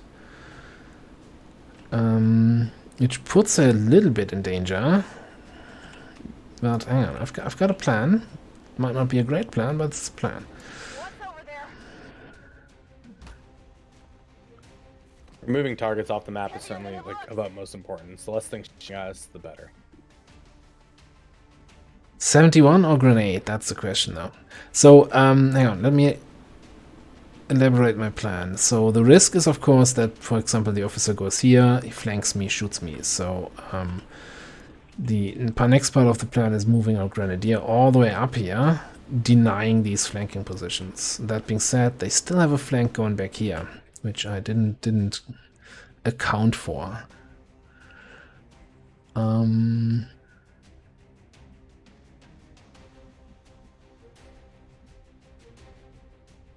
No, I don't think the officer can reach that. The engineer can.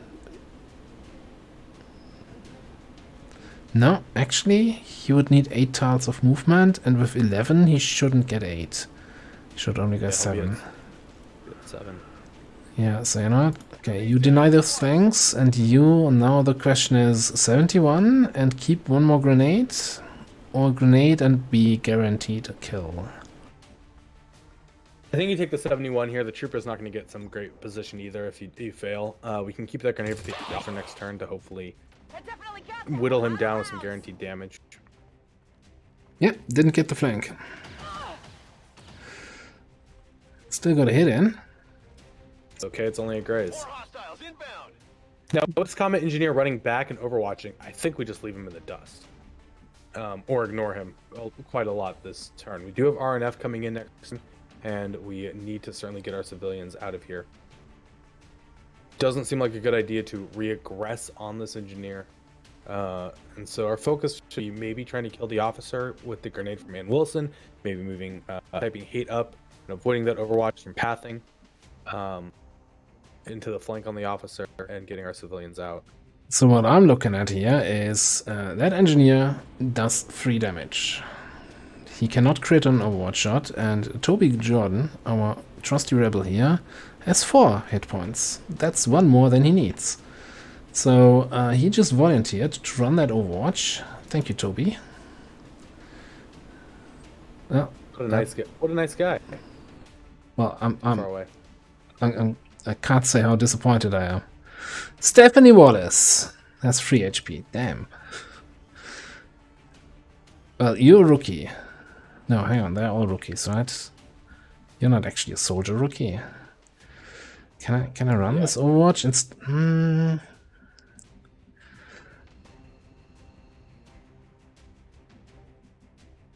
Can you not move a typing hate into the flank on the officer without doing Overwatch? I should be able to get there, yeah. Can we throw that crit at the officers and then do the thing with typing hate? And because we could just ignore the Overwatch. So you get him here. We throw the grenade of N. Wilson first, I guess. Yeah. Ooh, hopefully not destroying the cover. Reloaded. Still center it. Terrain destruction in this game is so underlined. Frag out.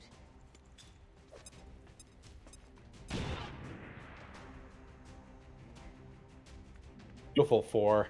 Looking for the 3 from the SMG. That's a shotgun on our grenadier here. Oh, even better. This is why we give our Hostile target down. grenadiers shotguns, guys.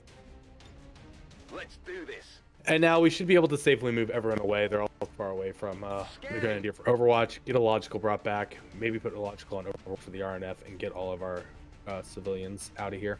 Okay, I'll go. Scanning. Yeah, that's wrong. bit of an early big Overwatch drop here. Reinforcement drop, rather. It's been 8 turns. This is to be expected. Got it covered.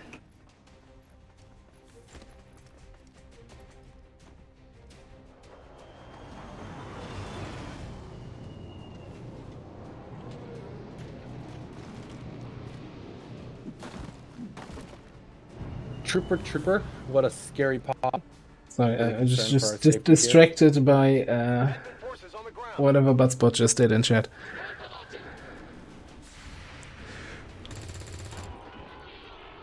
What do you mean trooper? It's just a single trooper. A logical, even wounded, coming in clutch. They're all over me. Now I think we're kind of ignoring this engineer, getting the kill on the trooper from a maybe a flank position from someone else, working on getting out. We do have probably about 3 turns before the next RNF, which will be a pot of 3. So if killing the engineer is in the realm of possibility, would be great, but he's not really that No scary. good.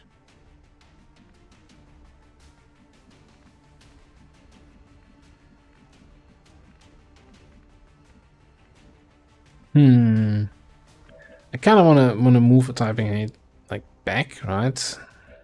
Yeah. Maybe you just try to grenade this guy here.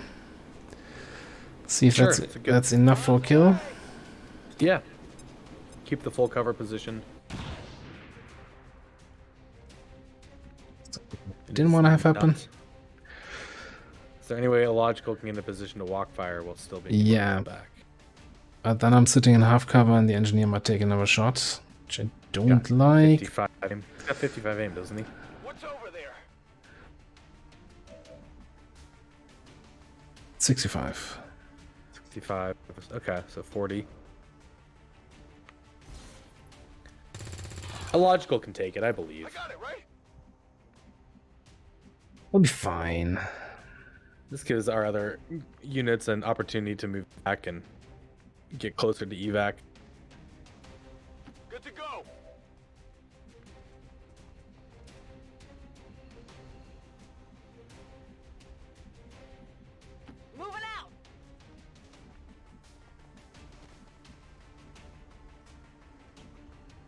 Yeah, I guess I can go up here. Yeah, that's fine. Quite the run for our civilians here. The evac looked like it was in a pretty good location, but having to go up these buildings and all these ladders certainly means it takes a little bit more time to get out. Something to always be aware of when you're doing these missions.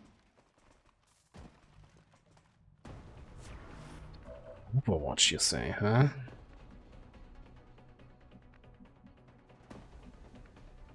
Can only do 3 damage if it hits, 1 if it grazes, right?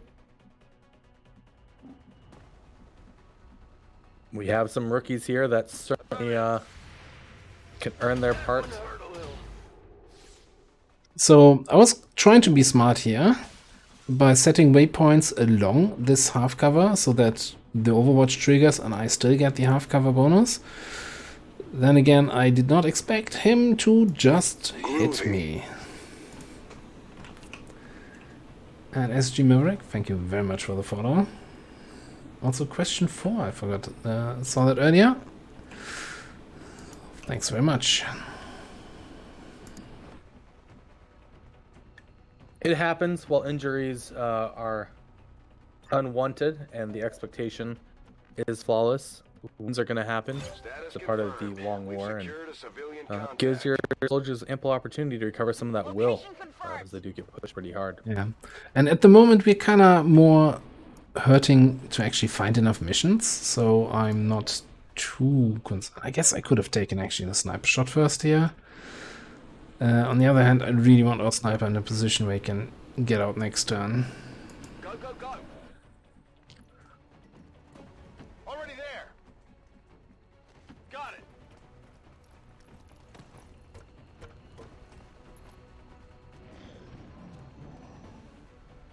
I think the engineer reloaded, if I heard that correctly.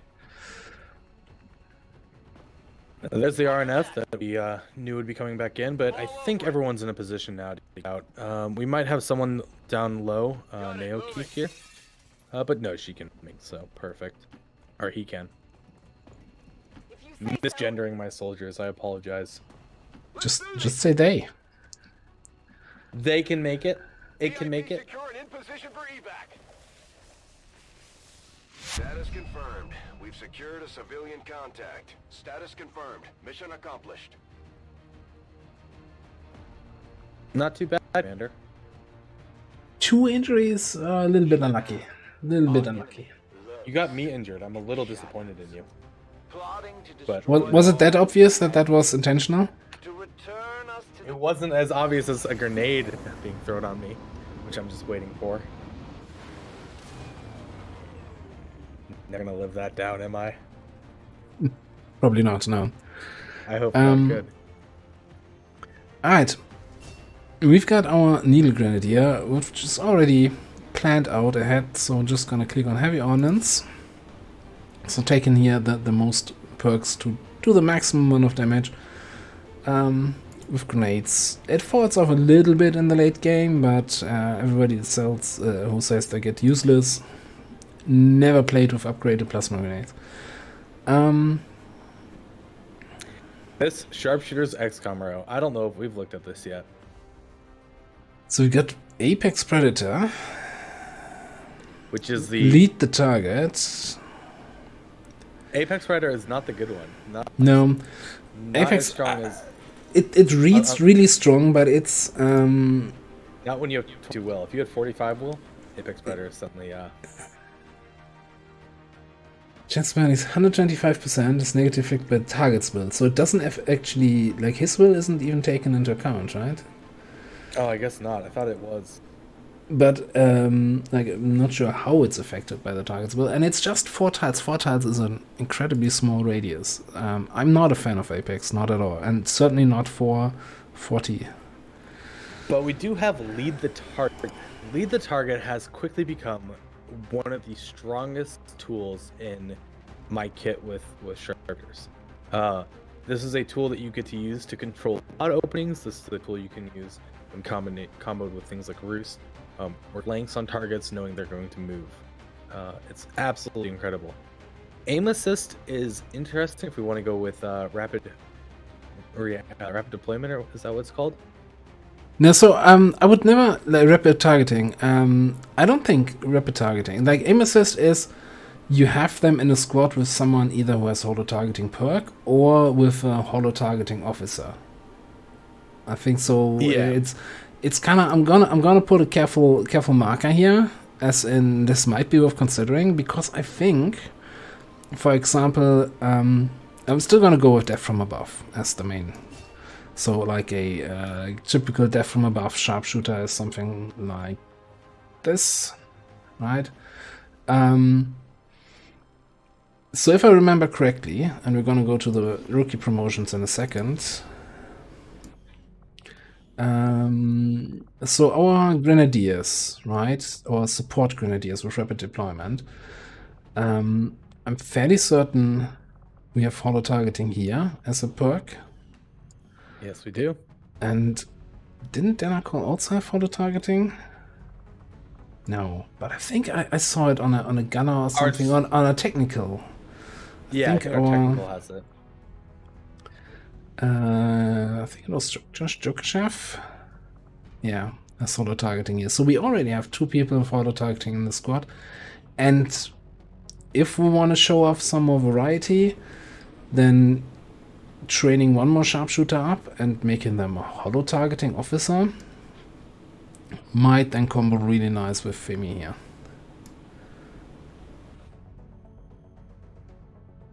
So one thing to consider as well with these rookie promotions that we have, 'cause I'm going to move past the sharpshooter thing for a moment, is I believe our XCOM deck is now reshuffled. I don't think we have any control over it. We got a Grenadier and a Shinobi, both from rewards, and we have 2 of every class. All right, yeah, those 3s were both from rewards, so it's completely any of the 8 classes that can come out of this. I think we start off with our low aim and see what we get here. You know, if we get that sharpshooter, we still get our hollow bot. All other classes can still become viable. We get a specialist actually. Oh, this is quite good. We can certainly show off the revival protocol. Yeah, I think that's probably maybe even full top row ish. I don't know. We'll see where this goes. Like, this is really low aim. He's gonna be running around with an SMG, maybe even officer material. It's kind of interesting. The rookie that did the hack gets the specialist role, so none of these is actually interesting. Like, you have evasive is a pretty good perk to have on anyone though, especially defensively. This is guaranteeing a downgrade on the first hit. Yeah, it's like the only thing I would probably pick up here, because his aim, here at 57, right? 55 is the lowest you can possibly have as a rookie. 57 is like second lowest. So any of these perks that revolve around shooting, like Iron Curtain, Deadeye, Aggression, Close Encounters, throw them in the bin. He's never gonna carry grenades. I'm not even sure why rapid deployment is an option for a specialist. So it's down to Shadow Step and Evasive. Many evasive is what I would definitely consider that, especially with average combat intelligence. Average might be topping out at 48, maybe 50, 54. So maybe it's really those 2. That's 50 AP if you make it to Master Sergeant. Alright, and Wilson here is gonna be a Shinobi. Another Shinobi is very good in our roster. We're up to 4. I do see Lightning Slash and Infighter here as well. Is that a Preservation? Yeah. Oh, Preservation. I don't know. Like, I'm not opposed. Dedication can be really nice.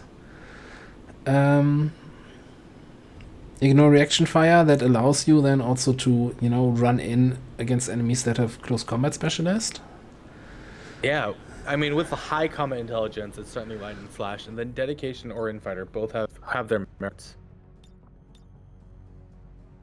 Yeah, let's just keep an eye on that, and that's with that low but not too low aim. I think that's gonna be just a blade.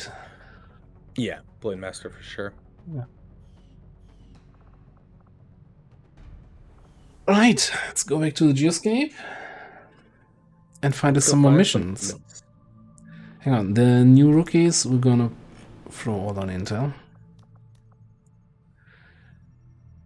New rebels even. Yeah, let's go back to the Avenger real quick and let's talk about the build order. I think we've touched upon Commander, this we briefly, currently but have we no certainly new can supplies coming in. We'll need to seek out bring it up a means little of bit again. replenishing our So resources. the tried and true build order for Legendary is GTS first. Hold on. So when someone asks me, my usual answer is GTS first, followed by it depends. And that's really almost as far as I would go, because a lot of it will then depend on how your finances are looking, how many engineers and scientists you got, a little bit how the layout of the Avenger is looking, etc.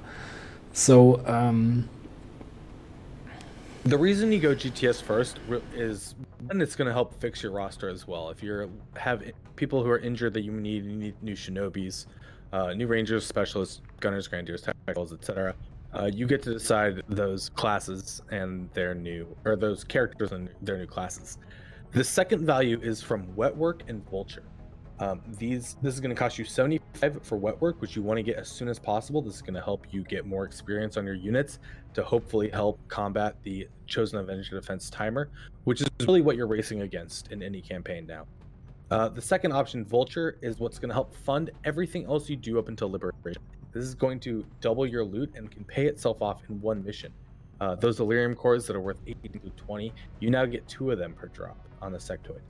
And that's just the most impactful things you can get in your campaign early.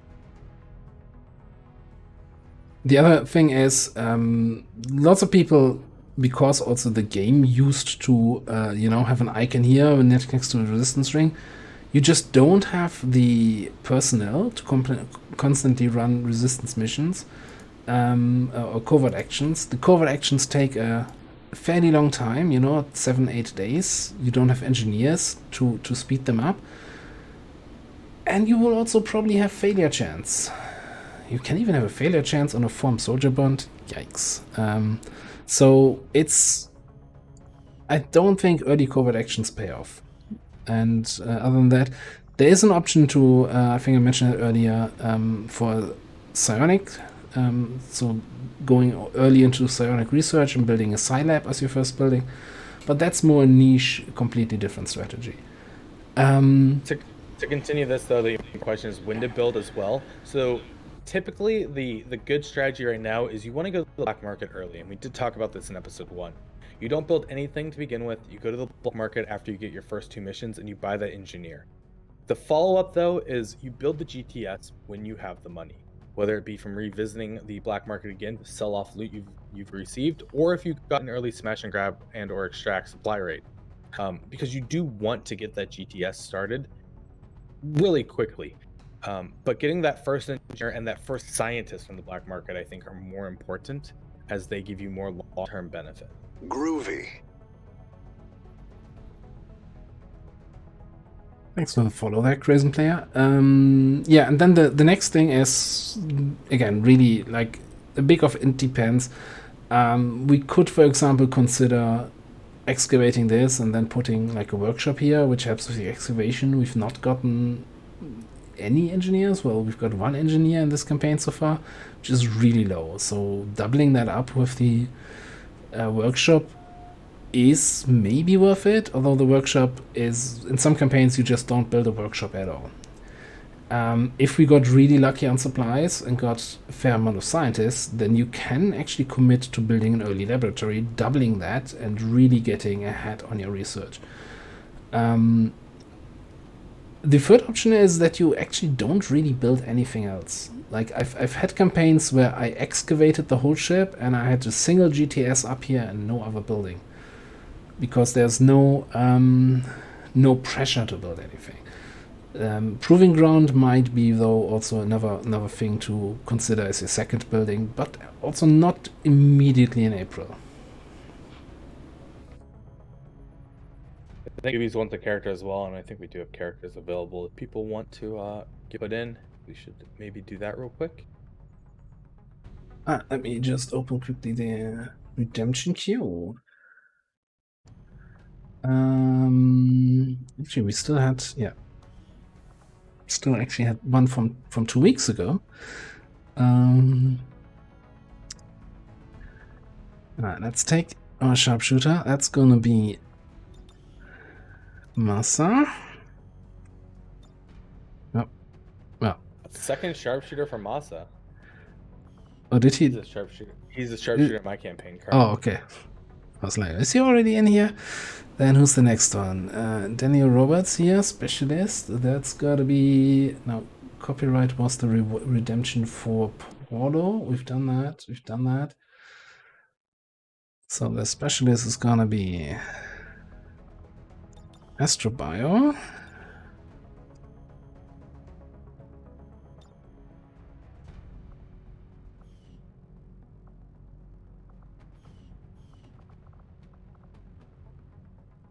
Then we have our grenadier here.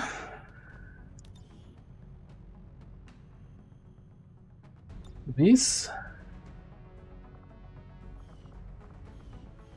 Tomb Raider also here. Hello there. As our shinobi.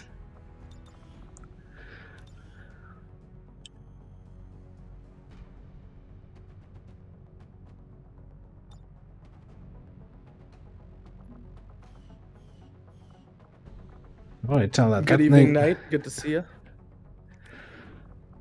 That's Bochika. Because, I know, correct. Wow. Yeah, but that's too long, so it's just gonna be Bochika.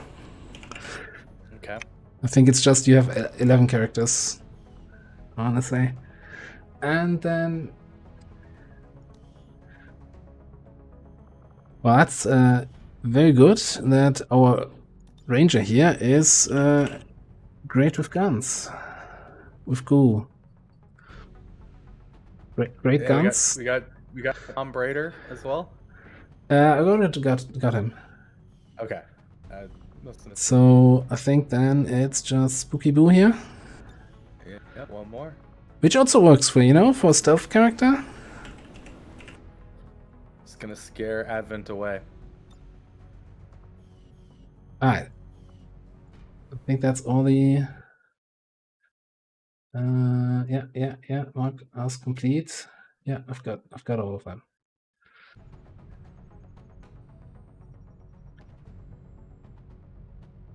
Well... Oh, I thought it was a Mike Posner reference, personally, the Bow Wow.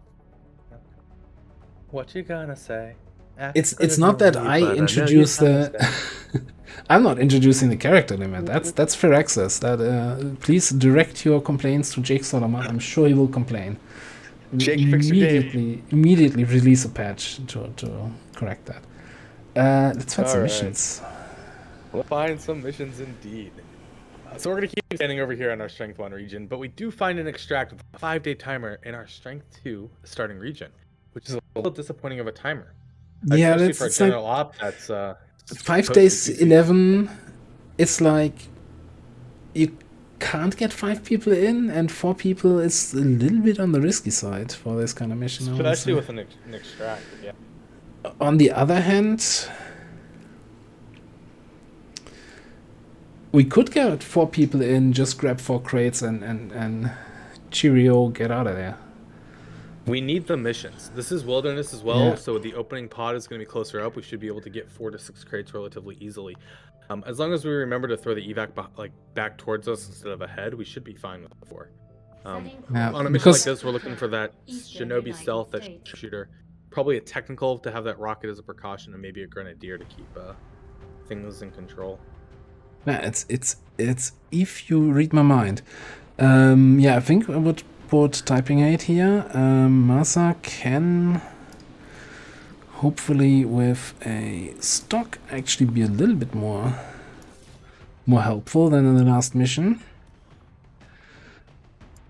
We do have Jokshev available as a technical, and he's bonded with an assault.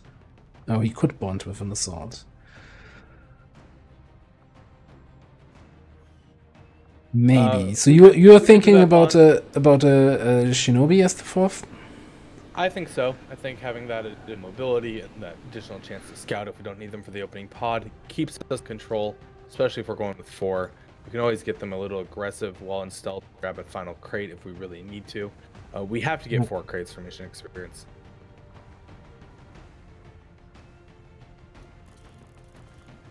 And I think the reason we're reading each other's minds here is just experience at this point with this mission type, and some friendly competition on 12-man flawlesses of this specific mission. Yeah, I think with concealment we can either set up a flamethrower ambush or initiate with a big needle grenade here.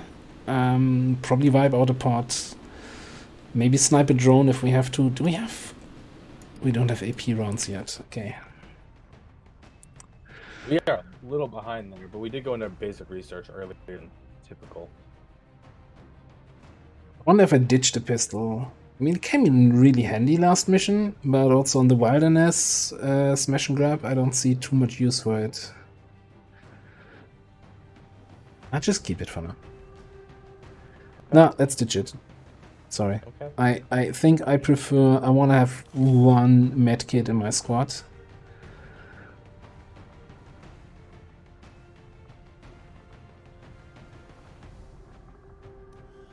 And I kinda want to have a nanoscale here. Because I know Shinobi's other ones I usually get in trouble, so let's get that extra safety here.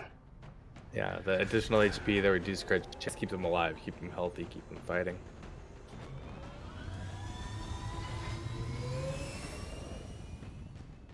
Sky Ranger deployed. Menace, ready to deploy. What else? We do have Haven advisors, and both Havens actually in there. Okay.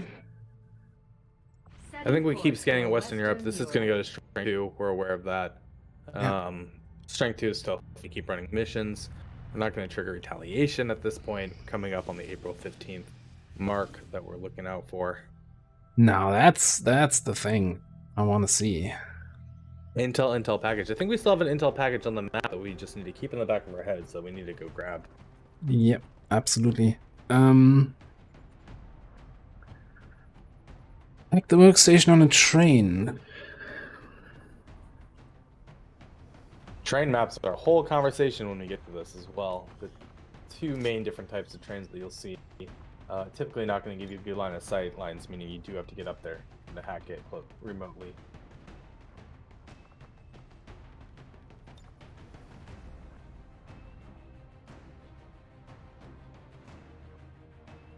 Well, I think that's a little bit over. Is it overkill? 6 people? Do I want a Shinobi on this? At this point, I think 6 is what we need to be doing. We are certainly behind on missions. If you guys recall from episode 1, we missed out on 2 of our first 4 missions, which is meaning we are in a little bit of a catch-up at all points in this campaign right now. We're trying to get back ahead. So bringing the 6, even though you lose out on a little bit of that mission experience, instead if you had 5, I think it's still important to keep a roster healthy and moving up together. We have 2 4-man missions out, which will help boost those characters towards that Master Sergeant rank a little bit quicker. And so that is like one way to help catch up. But I think here we want to take the 6, get those promotions. As far as bringing a Shinobi, absolutely. I don't think we want to run any mission right now without a Shinobi. The question is what do you replace the Shinobi with? The obvious choices here are going to be either the assault or potentially the gunner. Gunners, though, are really good, and I would much prefer to get a gunner leveled up than having more of our assaults. Our assaults have lightning reflexes. Any mission they come, they're useful at this point. I think we need to invest the time into our gunner and our ranger. I think both of those are what we need to get a few ranks so that they actually have their value to continue to compete. And so that would be my suggestion. Kinda on the same page here. Mostly. We buy another nanoscale. What do we need for... We've got 42 alloys. Yeah, I think we can afford to buy another nanoscale. Yeah, and this GTS is about to come up, so our main concern is we need to keep 75 supplies for that Wetwork. Wetwork's going to help these future missions immediately because it's passively, it just immediately means, hey, you get more experience for your kills. Our follow-up is going to be looking to get to Vulture. We could be pretty close to a Sergeant Sky Ranger by the deployed. end of April if we don't have it already. So selling off our cores and our extra loot is going to be a priority then. Now, if we take a look at our Geoscape, one of these is the Liberation, and the other one is a General Op. So I think we want to find one more mission in Western Europe before we go grab that point of interest. Yeah. Although we don't have that many people in the barracks remaining, because we have a few injuries. Ooh, and we could get a sharpshooter. I think we take this is a 10-day timer. As long as we have 5 people for this, we should be okay. We are going to be going into Force Level 4 relatively soon, though, something to consider. But maybe it's worth waiting 9 hours for alien biotech. To get those AP rounds, absolutely. To get AP rounds. Let's go fly over there, so we don't have to waste any more time. Well, I mean, I was going to fly after getting this. Okay. But actually, that's well, we have the GTS, right? So we can immediately go in here. We could get that work. Let me actually see how far away are we from a sergeant.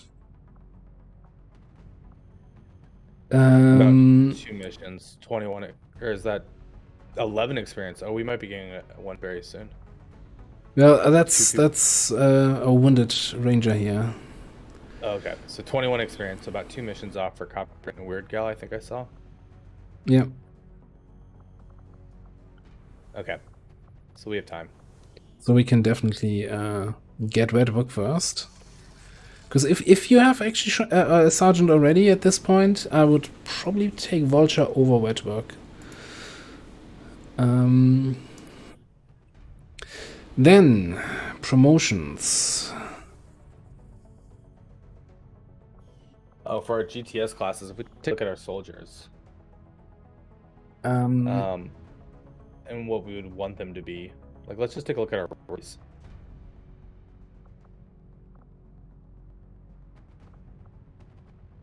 So what do we have here? I see 253 over 70, and taking one more sharpshooter, not a bad call. I know we're about to get one from a mission that we're going to be queuing here in a moment, but this is a class that their high aim and their high growth is just invaluable on so many different types. Supply raids. I would probably say that here Fabio is going to be a sharpshooter, and 71 aim, K. Jackson, I would lean towards a gunner or a ranger. I would take Paul Williams here as a gunner. That additional mobility certainly helps out, lets them carry a little more gear. And Kate Jackson, I would actually go ranger, Overwatch ranger there. The low mobility means we can take advantage of Ever Vigilant to keep her still in the fight, while still keeping that value of the ranger damage. Let's go with those two then first here, Paul and Fabio, sharpshooter and gunner. And I will see about the rest. Well, Fabio also... Nah, I don't... Even though he has 12 hack, I don't think I care about that. No, if anyone, we could turn Frantic into a hack with that 10 hack low aim, right? We can take the additional specialist if we decide we want to do that.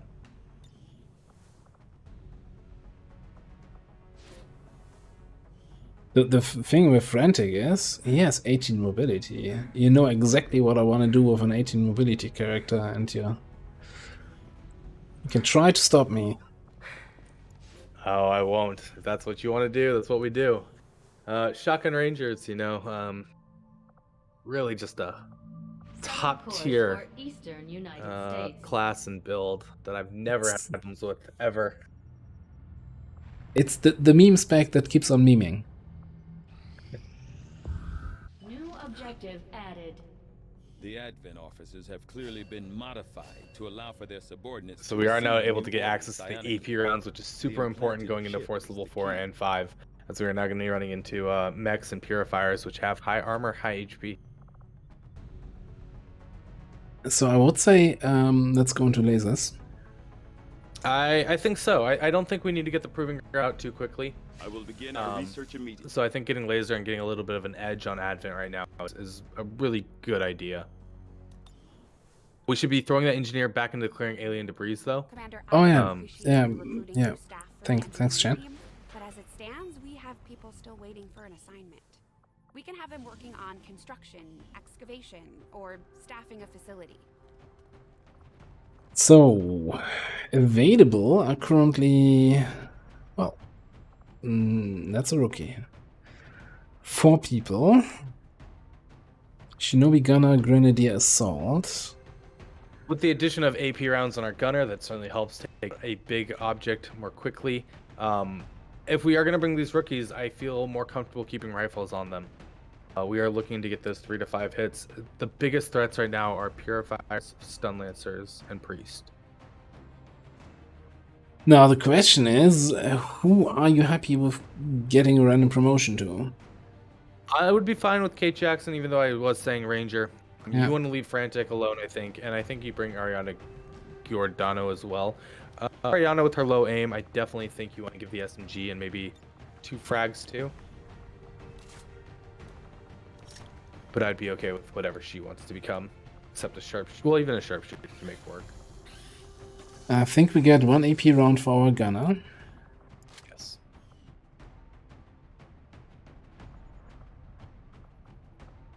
And maybe throw a spare. I think you have to get a nanoscale for our squatty Shinobi here. 3 HP at this point is absolutely unacceptable. This is one-shot territory from a lot of enemies.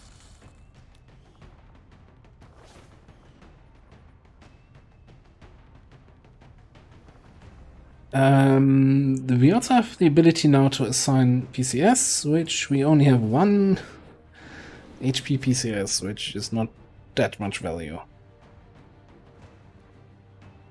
Yeah, I think that's the squad.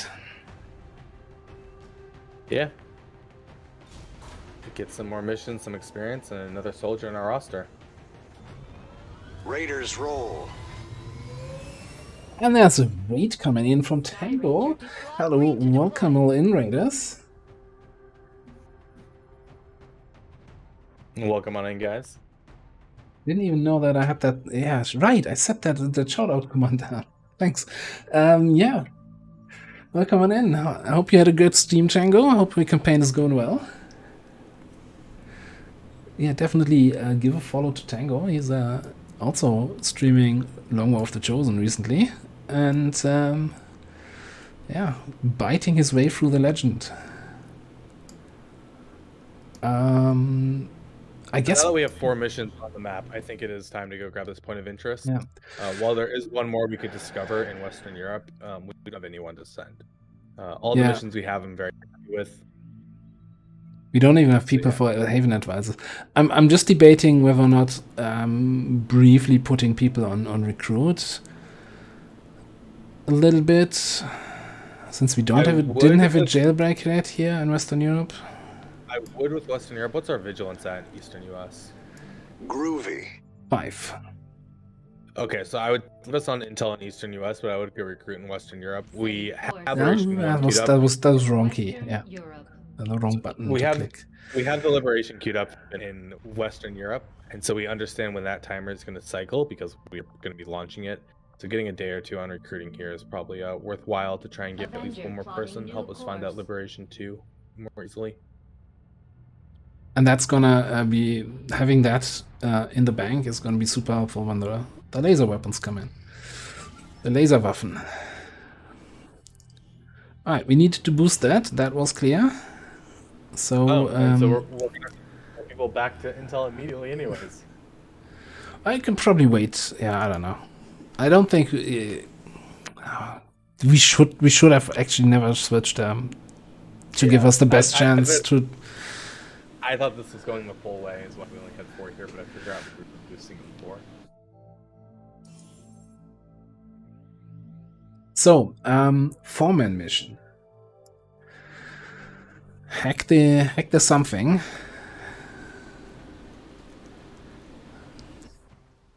We are hacking a train.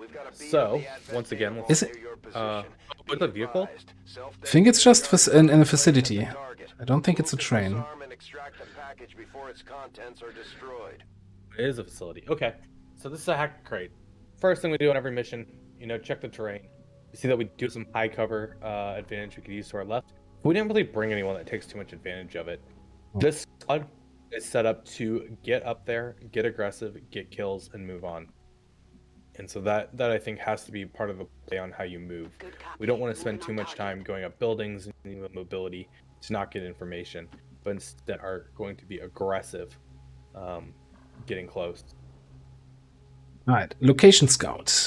So this says your soldiers will be able to detect enemy new units that are out of line of sight, which it works similar to the tracking perk that your Reapers can get, where enemies within 14 tiles of you will see. In this case, normally you see them as an outline. I'm not sure why it's showing them correctly, but whatever. It's our first stun lancer, I think, of the campaign. Is it? No. No, it's not. It's not even a stun lancer, it's a sentry trooper. Why did I could have sworn it was a stun lancer. The game changed them out. Trust me on that. I know what I'm talking about. I get it, getting old screws with the eyesight. Not getting old, I'm already old. I was hoping for some new enemies. I can talk about them while you keep moving up, but instead I just gotta sit here and watch you double move people into some cover positions. I don't think you're trying to look for the reveal right now. We're gonna wait one more turn, but we do need to keep in mind that we have to be rather aggressive. One good thing we also get from location scouts is information that we only have 8 units to kill. We know the first pod is a pod of 2. There's more than likely a drone on this type of map as well, which leads me to think the other pods are 2 and 3.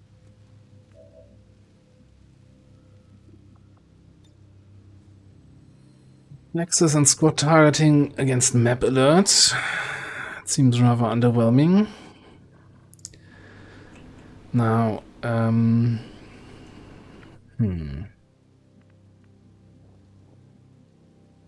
not sure how I'm gonna handle these two guys. There's an argument to be made to just ignore them and head for this stairwell. Well, staircase, stairs. Or we stay on the low ground here and go up here, but that seems really risky. With this tower position, I personally tend to stay on the lower ground and get up into the cover and then up all at once. You get the evac as well on the low ground, can give you some line of sight advantage if you need to duck out at any point. Going up and around to the right side is a really good idea if you don't have that tower or you take an early reveal, because you do get then the proper flanks onto Advent. Now remember, we do have to take an early engagement here. We are a 4-man team. The longer we wait, the more likely we engage more pods at once. Yeah, so the way they moved, I think they will come down here next. So I'm kind of thinking now, so I moved my specialist back, which, you know, is counterintuitive, to get proper line of sight so that I can trust those detection tiles. And now I think I'll move my technical here, and next turn, if they're down here, I can hopefully burn them. I think you're going to take a forced reveal here if you can, even. Get the Overwatch, even a little bit of chip damage. But, like, we all suck at overwatching. We've got, like, a shotgun overwatch from too far away, a shotgun overwatch on an assault, and an SMG overwatch on a technical. I don't think that's so you can move corrections up to that gas or that trash bag, right? Within a blue move, I believe you can move your technical up. They're going to drop down. You're not going to have really that big of aim. Groovy. There. No, like in the non-tile where they don't see you. Yeah, like you had it. I'm delayed a little bit on the stream. Right there, yeah. See, that's where I think you put them there. They drop down. You get the Overwatch. You then get the aggressive benefit of being able to push up, burn them, generate focus with your Templar, and you get lucky and even kill one of them right straight out with that shotgun. I'll lead the way. Don't you think? Like, you want to try to take advantage of your action economy here as much as possible. And we found a drone, which is great. I would have gone for the flamethrower there, but yeah, I think this can also work. We'll see. Oh boy. Hey, I kind of like seeing all these easy units early on, even if we engage multiple of them. We have the Templar, which is jobs here is to take some damage for us. We'll be able to get focus. Killing these pods off quickly does mean that we do get, look at that. That was a 41%. Don't feel yourself justified in your strategy. Value, I am just literally patting myself on my back right now for this call. Getting these pods revealed quickly and killed quickly allows us more time to get on top of the objective, and it is really safer. Dead things don't fire back. And on that note, eat a rocket. I'm gonna argue and say experience over luck. Someone here has used a lot of Overwatches in their time. Now, I'm fairly certain we hit the officer. I just don't know what happened to him. And he didn't properly activate.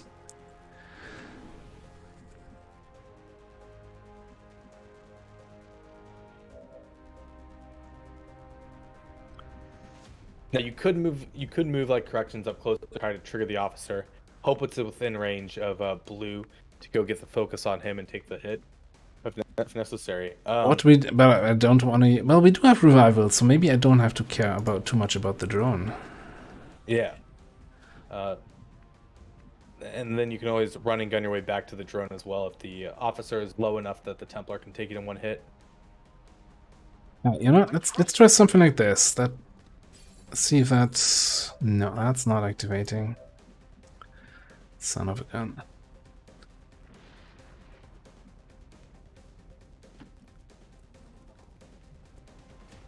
Oh, that grenade did... the rocket did nothing to the guy, okay. But he did put himself in a position where blue can now focus, and if you go at the angle, the officer cannot do damage to get through blue's ablative fully in one hit. So by using blue as a perfect target against the officer, we do have the nanoscale. This could give us the advantage. It is showing that we have reveal icons there. Oh, there was another drone.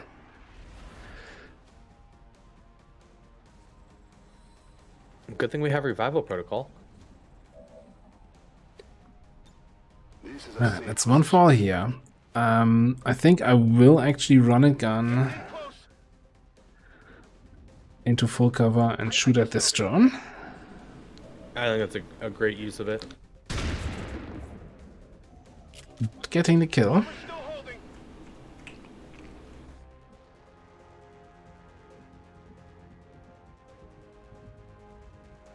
I'd like to hack this drone, but I also am concerned about this officer then seeing this as a grenade opportunity.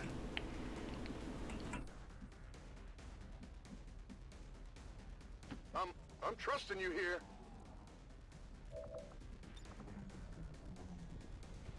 Try not to break this one.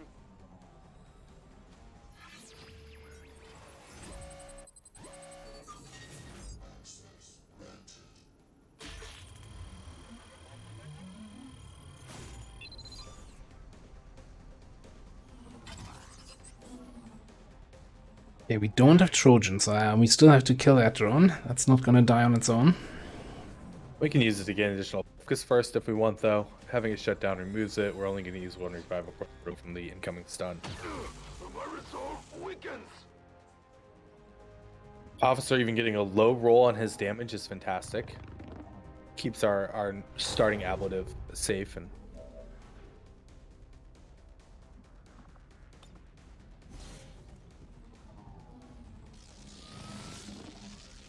just get it back up. Now we may want to use corrections to move up and see if he can get a shot on that other drone. Yeah, I was thinking the same thing. So I think here we're gonna vote the officer and then flash him, rent him. Yep.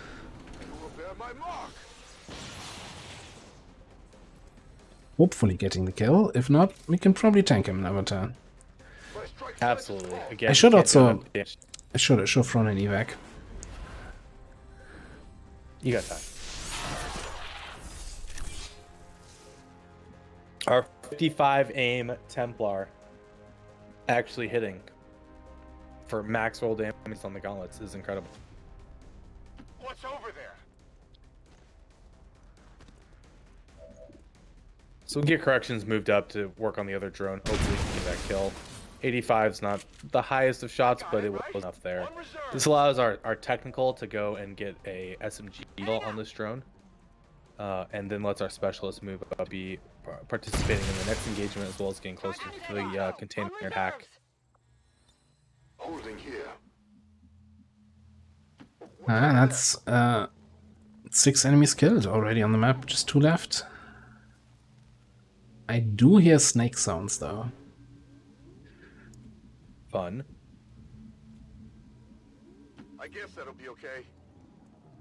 So we want to make sure we get evac down this turn up here on the lower ground, so we can always duck behind and use the cover to our advantage if necessary. Typically at this point, since we haven't triggered, we don't want to go, but we do see that there's a Viper and a drone pod together. One of the advantages we have is we do have invert on our Templar though. This Viper may try to get out of range of us to be able to really get any decent shots, and our Templar can say, hey, let's come right back here. I'm wondering if I want to trigger them now on my own turns. It's not a bad idea too. You just don't really have any good shots. Yeah. And where to put the Viper. Getting up closer against that like solid wall by where the Templar is probably is the better option. We don't know if these guys are on yellow alert. Like if we take a look at them, the Viper does not look to be in his slither mode. Yeah, I mean, but it's hard to tell with Vipers. Yeah, we did take a shotgun. Like the loudest thing we had is the shotgun shot here from corrections last turn, which might have been far enough away from them. We had a rocket a few turns earlier, but I don't know. Well, details. Yeah, you know might what? have been on the far side of the building. Yeah, I'm just gonna chill here. Stay put. Okay, I'll go. Get everybody moved up. I'm all over it.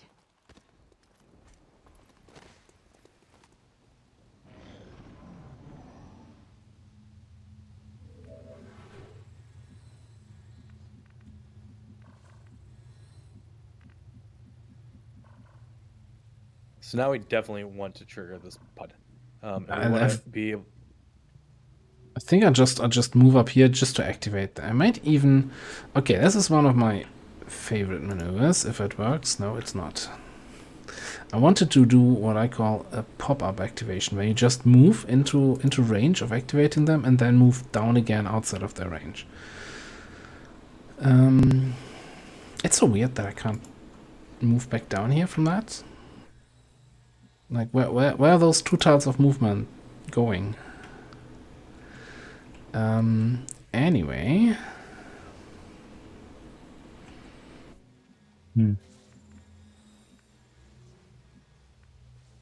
Okay, hopefully you'll be able to invert the Viper into position for the shotguns from both your specialist and your assault to get that kill.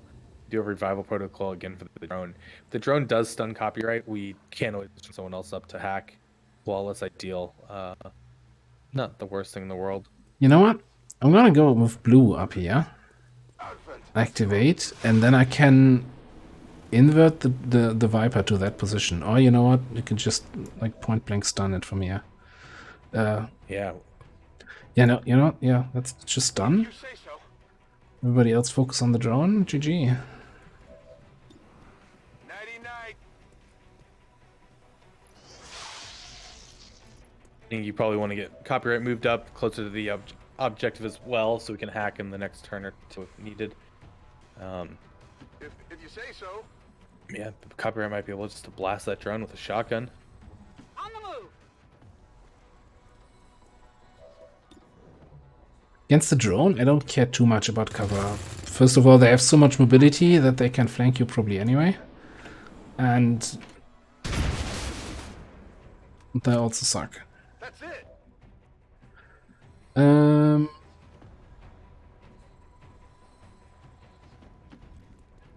Bring you down there so that you can rent next turn.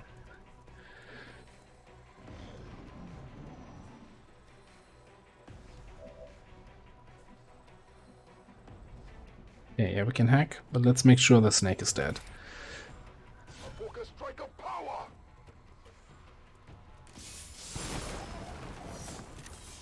Look at that. 56 aim Templar hitting a snake for 6.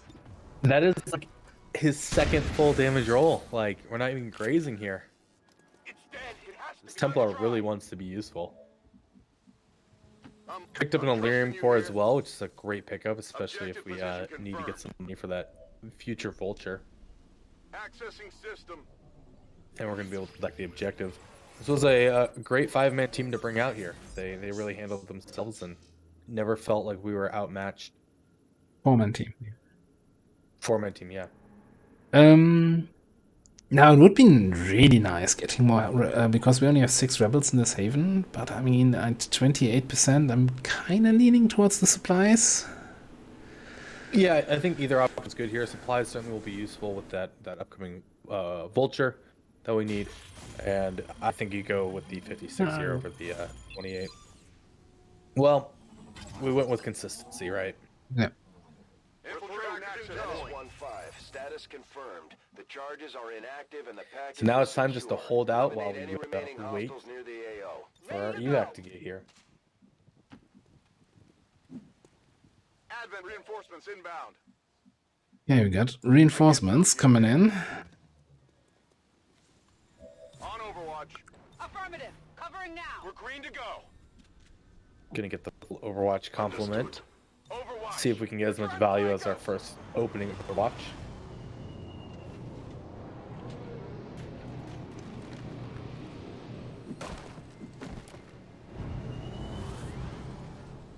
That looks fairly nearby. I've got eyes on Advent troops.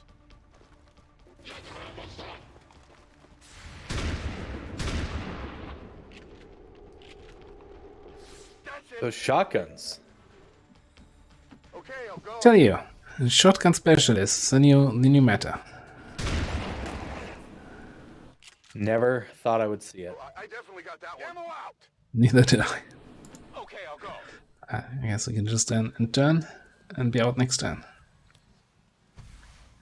This is Firebrand. It's time to go. Now our specialist certainly is going to need a little bit of a break as well as low, and I'm sure he's tired right now.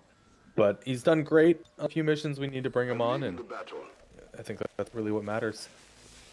Avenger, this is Firebrand. Package is secure. All XCOM operatives are secure. Firebrand is returning to base.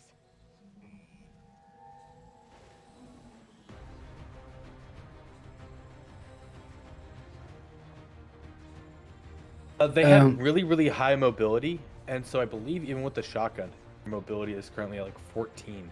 With And they have, and and fairly low aim. So like they wouldn't hit anything with an assault rifle. They don't need the mobility from SMG, so let's just give them a shotgun. And shotgun has more consistent, like minimum, like higher minimum damage than and bigger aim bonus on close range. Advent officials revealed today's maneuver by local peacekeepers was a planned exercise. We did it. We did 3 missions. It's under 4 hours today. All weapon So we're slowly picking up the pace. Less things for us to go over multiple times, I think. That's really what's happening. We were not even at the 3-hour mark, right? Yeah. They won't forget it. Alright, our Templar actually got a promotion. I think we're gonna pick up Stunstrike here. He's gonna be more of a caster Templar. I think so. I think Brawler can be good at certain times, and Shield Bash is one of those. Shield Bash is difficult to use unless you have really high mobility, because you have to use it while you still have actions left. You can't use it just off momentum. Yeah.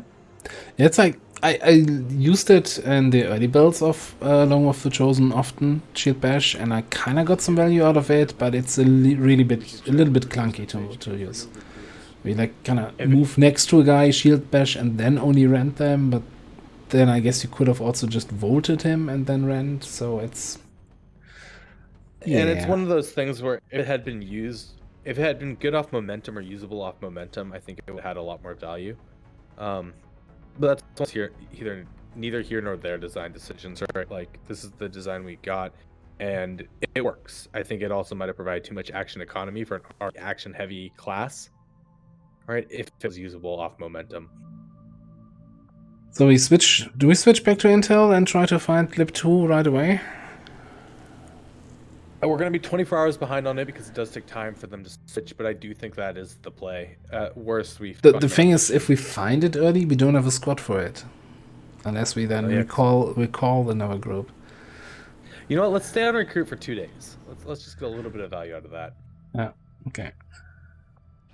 Can we talk about liberation strategy? Absolutely. So we've touched upon this before, but the reason we want to liberate our second contacted region instead of our primary contacted region is on Legendary, you do not get Liberation 1 until March 21st in any region. So going with the second region then gives us an opportunity to get a second network tower up. Like we already have a tower built in our starting region, which will then reduce the contact cost of regions further out. This is going to save us supplies and intel in the long run. It also allows us to keep our starting region as a region where we can just keep spiking vigilance, catching supply rates as necessary, since we have better detection there because of the tower. The tower does provide a hidden bonus to mission detection. But pretty much to all rebel jobs you do here. You get a 20% bonus to any rebel job you do in a region where you have a tower.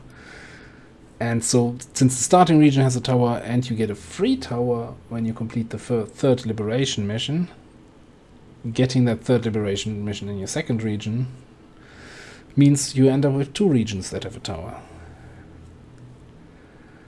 Yeah. I want to quickly, before we fly back home... Avenger plotting new course. Is there a point when Region 1 should be liberated? When you can. If it gets to String 5 and you've done Liberation Chain, we just don't focus it as hard because you only can scan with the Avenger at one location. The Avenger is going to give you +4 to Rebels on intel, basically, without adding to the bucket. By having the Avenger in your second region where you want to focus, you're more likely going to get that timer you're looking for.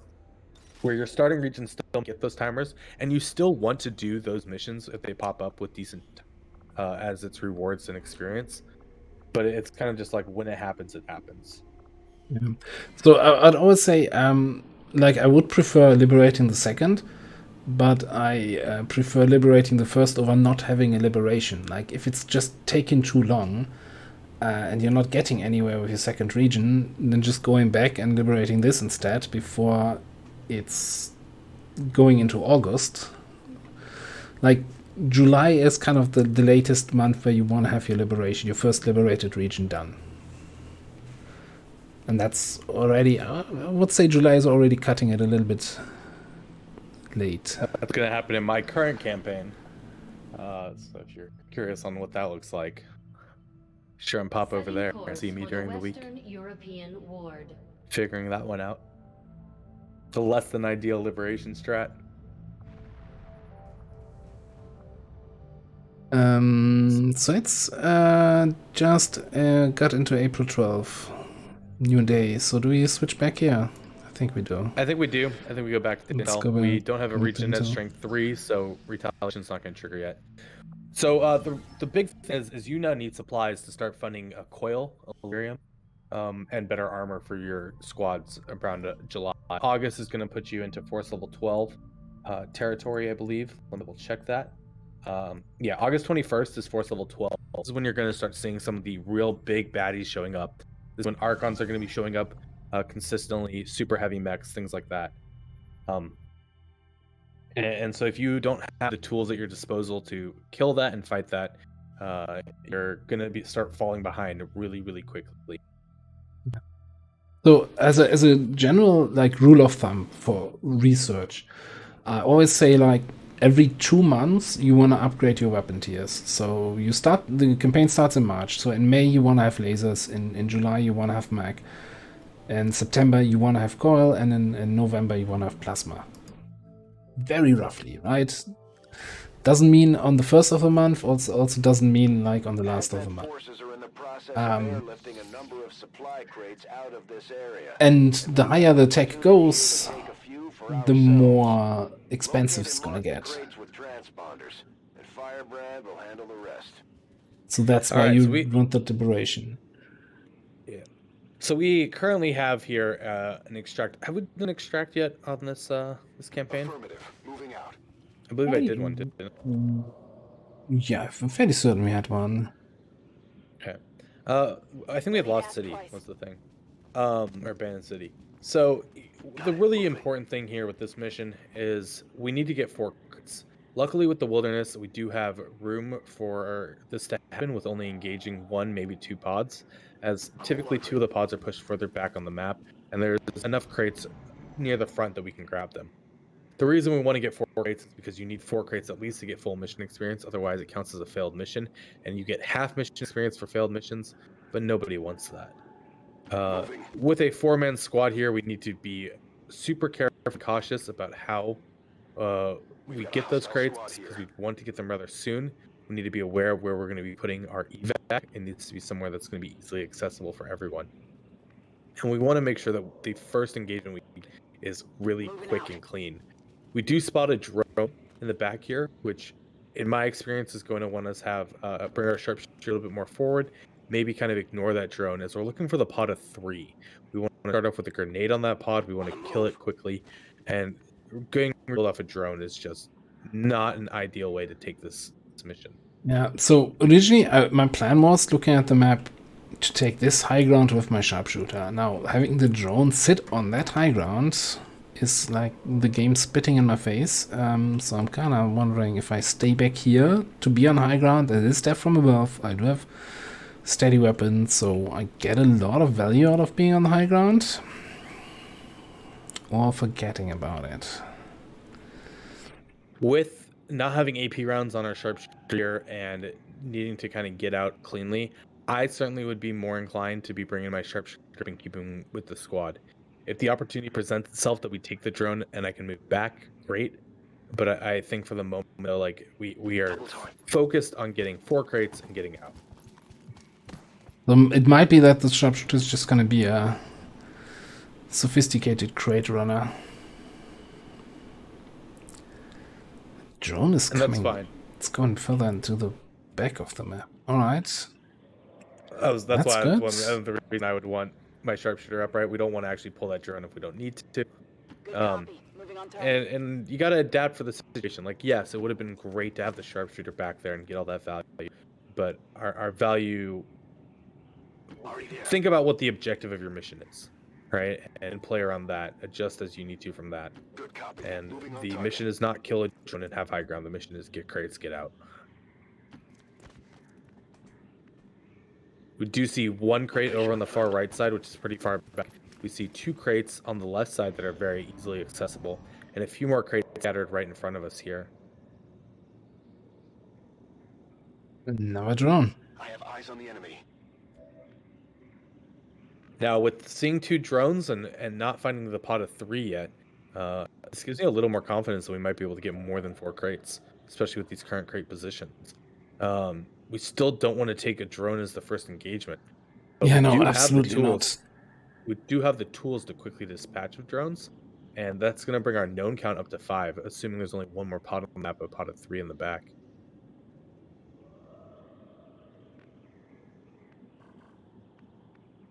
Can't seem to keep an eye on the drone and still get Moving to designated position. the scouting value that I want here.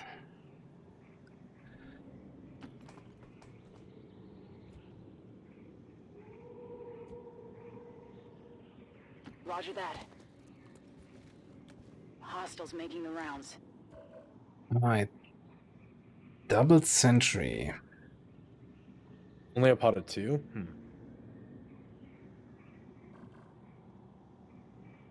Maybe it's a pot of 3 and the game just wasn't showing all 3 of them. Headed there now. Which rarely happens, but I've had happen.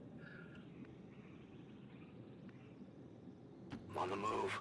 Well, we're not going to be engaging this turn. We certainly want to get in a position, though, where our grenadier can get the most value out of this single grenade. And then we'll clean up drones from there and start grabbing crates. Roger, I've got my eyes on.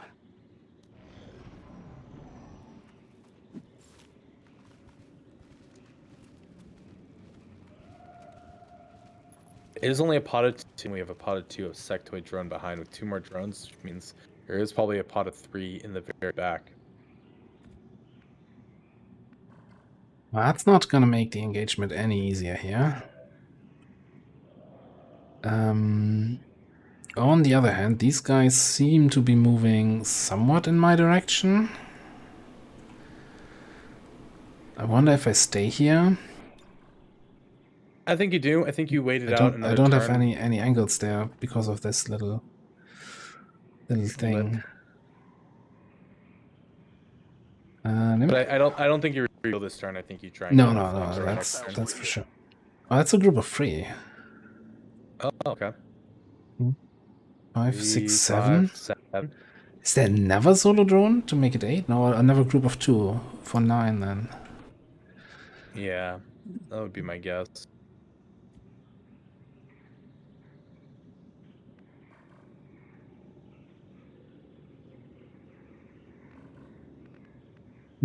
Okay.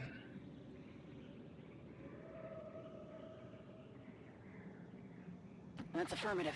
Let's get you there.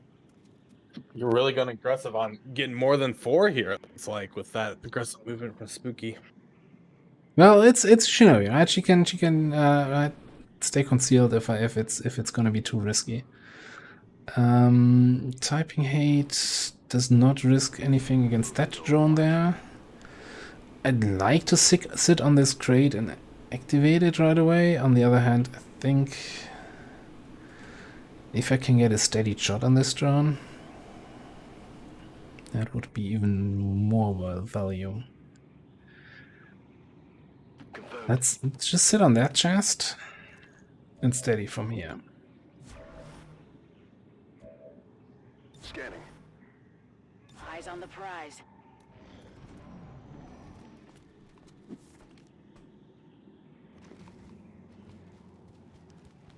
Well, that's pod is fully in the disappointing. fog of war. Well, the pod's fully in the fog of war right now. A grenade on the sentry may be a good start. Oh, and we found the final pod, and it's a stun lancer in the back. Engineer.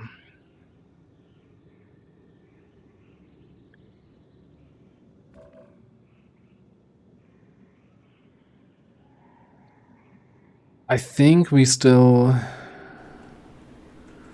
There's fully in the fog of war. I still think we do this.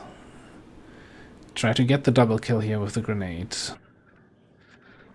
Snipe, and then mark some crates and throw evac. I do too. I don't think I will mark here, but I will definitely mark this one already. Because we need to, like, you can at most evac 3 crates per turn, and someone needs to be on the field. You cannot evac your whole squad, and then any marked crates get taken over by Advent anyway. Groovy. By the way, Echo Tango and Cedar Fraja, thank you very much for the follow. And let's bombard some Advent. Get ready for a surprise.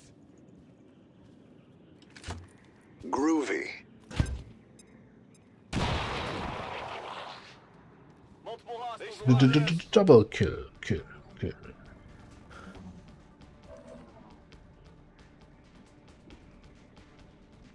So here's the question. Grenade for shredding and then snipe, or snipe and follow up with SMG? Well, the snipe could do up to switch kill the drone, so I think you just start with the snipe. I think you leave Joker alone for the moment. Actually, let's throw the evac here-ish. I don't think we need to throw it back further, and I don't want to aggress even more. Oh yeah, that's like where I would throw it, personally. This is Firebrand. Evac request confirmed. Hold tight. What a shot. See, that's why you gotta go with that sharpshooter first. So now we can keep the Overwatch, even though it's an SMG, still could prevent yellow actions. We have a rocket follow-up, which is fantastic. I don't really want to mark any more crates this turn, as we're gonna have to chase after him anyways. And we keep our Shinobi in stealth for a turn, which is great. I'm on it.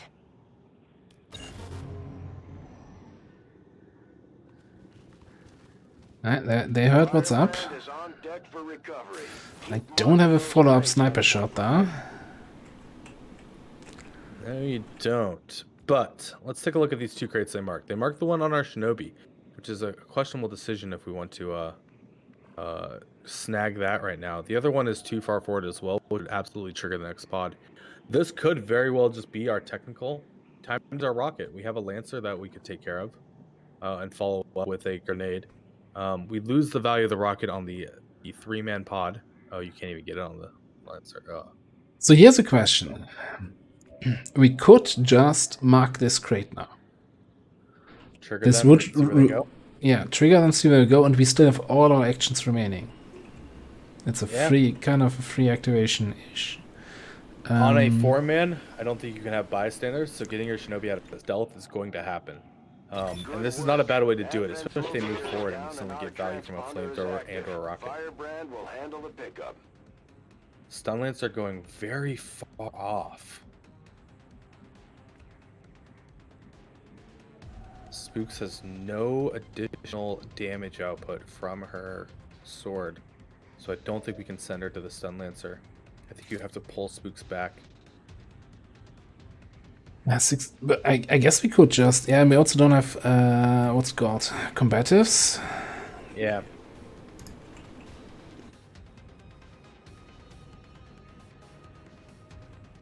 I think we drop a grenade onto that engineer. I think so. On the move. Just hope I can get there. Wow, okay. I think we shotgun him. I think... I don't know what I think. That was disappointing, okay. We could rocket that doorway and the engineer, potentially doing some damage to the other group that might still be around there, but we aren't sure if they moved off or not.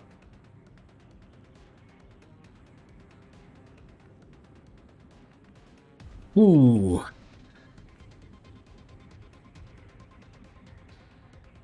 I think Mother moves back here, marks that crate, steadies weapon.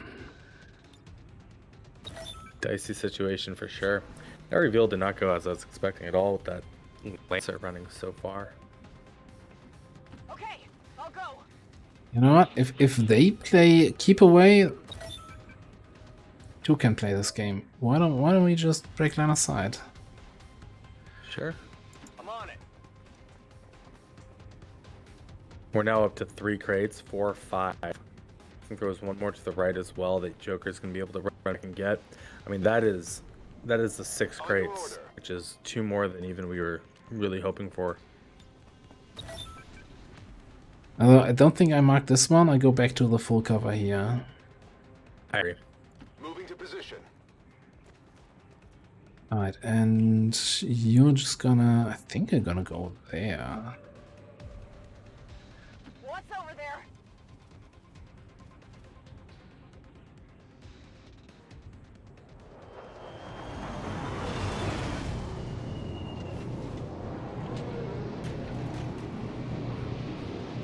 Advent just airlifted out their first crate.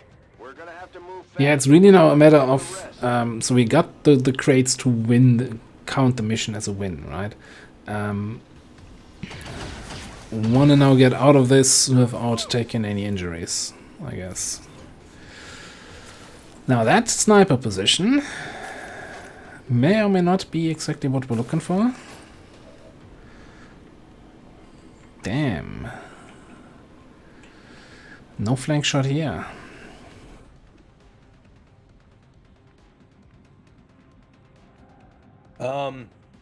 This might be even falling back one more time, especially with that Lancer.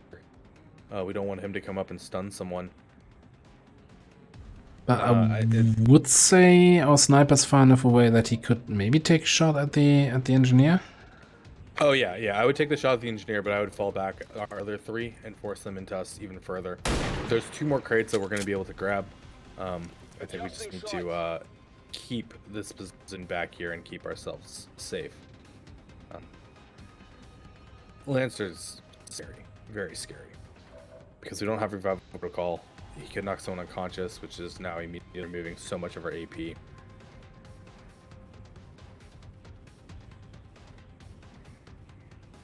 I don't know. Why do you not want me to... I can't select this tile as a waypoint. That's so weird. Interesting. Anyway, yeah, I think we're just gonna move here and probably hunker down there.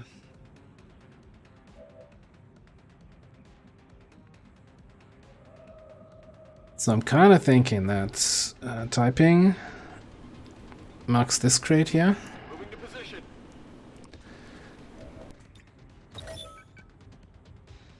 And comes back. Yeah, no, that's fine. Heading out. Comes back there, and you can go over here. There's the risk of that of a drone somewhere back here. I'm on it. So I might just actually hunker down here. Evac's thrown far back already. We didn't get too aggressive. Well, with it's it. We'll be able to it's there. move up It's evac. like, in retrospect, Yeah. I actually wished it was even further back. Yeah, but at the time we threw it with the intent on it. Yeah. That's assuming we're able to trigger this pod and actually engage it.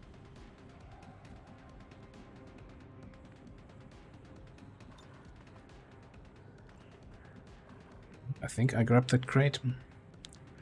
On the move. They are really playing passive here. That Lancer knows. He knows his life is short.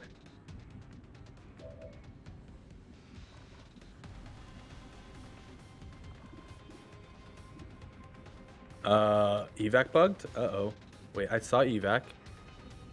The timer's gone. Yeah, Zenthalish just mentioned that. We better get evac down again. If the timer's gone, then it's actually bugged. Or will Yeah. they save and reload fix it? We could try doing a save and reload first. But I think Yeah, let me just do that.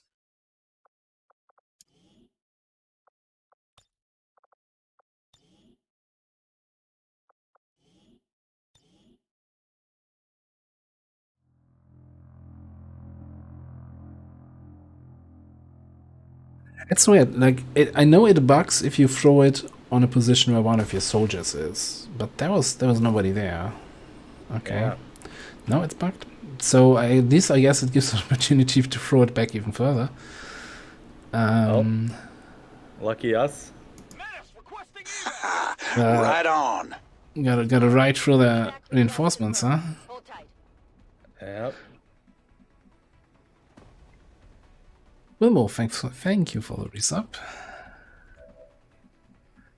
I don't know. I think we just fall back further. I think so. I think we need to get this. We need to get a grenade on that Lancer to hopefully hurt him and destroy some cover, maybe, and get the kill. The engineer, I'm not too afraid of. He's gonna throw hit us with a flashbang. The only thing that makes us scary is if we don't control that Lancer. Maintaining position. Okay, you down there. I think I want to have you. Come on, Stepping off. you go there. I'm on it. Come here. Come get some.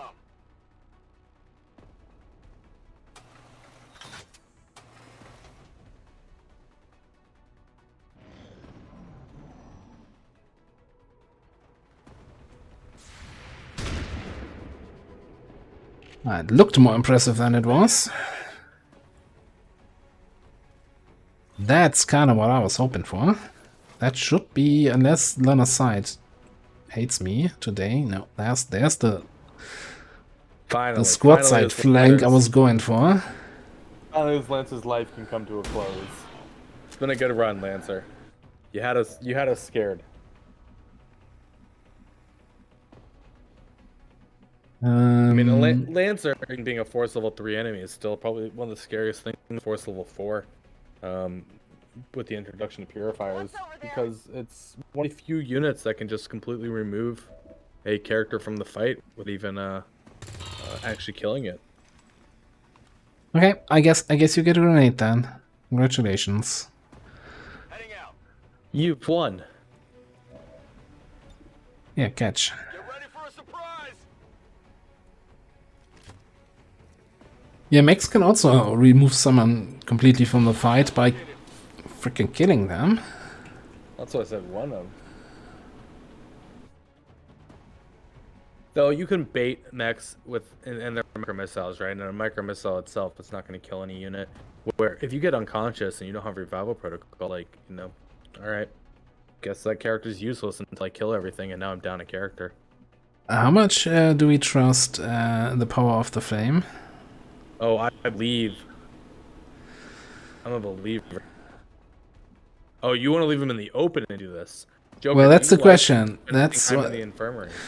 From here, I know I have the range, right? That's 6 tiles from this spot. It's 7 tiles from here, where I'm like, yeah, you know, sometimes you get the 7, sometimes you don't. I think you risk the 7, not the 6. Heading out. Personally, if you can't get it, you fall back. I don't know if I want to have anyone standing out in the open. Prepping flamethrower.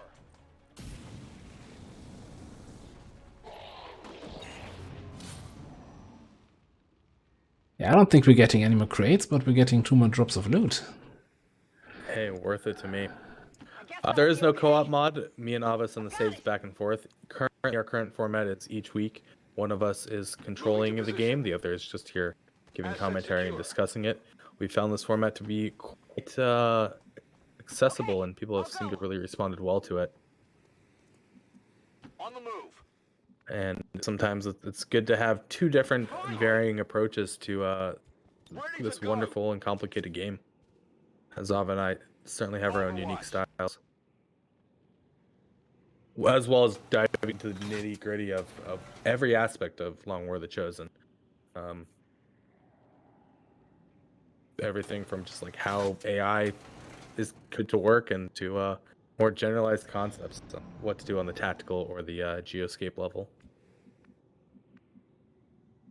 Now what I'm wondering, we've got 2 turns, right? Until our evac is there. You think we can maybe find that drone and get 1 extra kill XP? Not that I want to be too greedy here, but a little bit greedy never hurt I don't know if anyone, it's worth it when you have RNF coming in and you're still going to want to have the Overwatch. You're looking at 2 experience, and personally I wouldn't go for it. Now, if you want to go for it, it's completely up to you. I'm on it. Yeah. Yeah. There is a playlist, and I will get that link in just a second for you, Swift. Affirmative. Covering now. Advent reinforcements inbound. Let's do this. We should get a command of that in this channel as Your well. order. Moving to Overwatch. Be sure to also check out DerAva's YouTube channel for all Long War the Chosen needs. Everything from wonderful tutorials, full campaigns of Long War the Chosen, a mod jam campaign currently going on.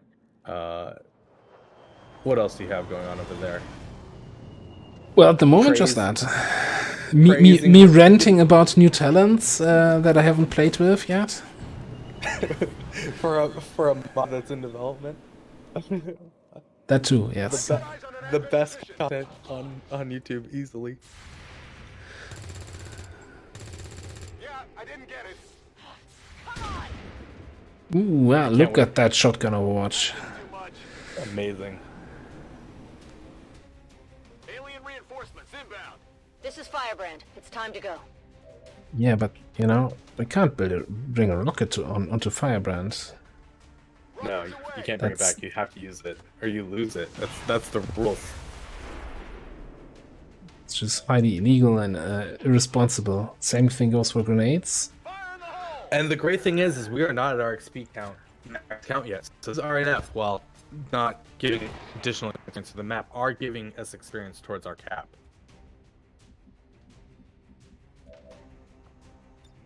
I think the break idea presented as well is not a bad idea. I don't know if we'll do that today. Part of the issue really becomes we're lazy, and it's so much easier to just take an entire segment and export instead of splitting it in 2. But we'll see. Maybe we'll get off our asses and do a little bit more work there. Yeah. Yeah, I think that can work. Just, 2 hours on the... Maybe then also not going into the spectator mode, but really then switching the channel completely for the 2 hours. Like if we do a back and forth. at halftime, so to say. I would like to assure the citizens of Advent that our peacekeepers But who doesn't will want stop 4 at hours of nothing us bantering? to prevent further attacks And by we've done criminal 4 elements. missions today in only 3 hours, just over 3 hours. We're killing it. We're nailing this, guys. Never had any We'll be doubts done about with this campaign by 2023. Excellent Yeah, work. easily. Oh, is that also never tiredness here? Tired. These Oof. soldiers are really pushing it to Hate the limit. it. So, So Temple, we've talked about, there's a pretty standard build we're going here. It's more than likely Terrorize, or Napalm Max, I'm sorry. yeah. Which is going to give our flamethrower a chance to panic, so even if we don't get the burn, we do have a chance to get some control. He does have 76 aim, so I would kind of, if you have high aim, you might build a rocket technical, but I think since you only have a single rocket until you get like battle suits, and that's not something I usually prioritize. I think you're just building the spec around a single-use item feels kind of not so great. So I think we're going for the flamer build here.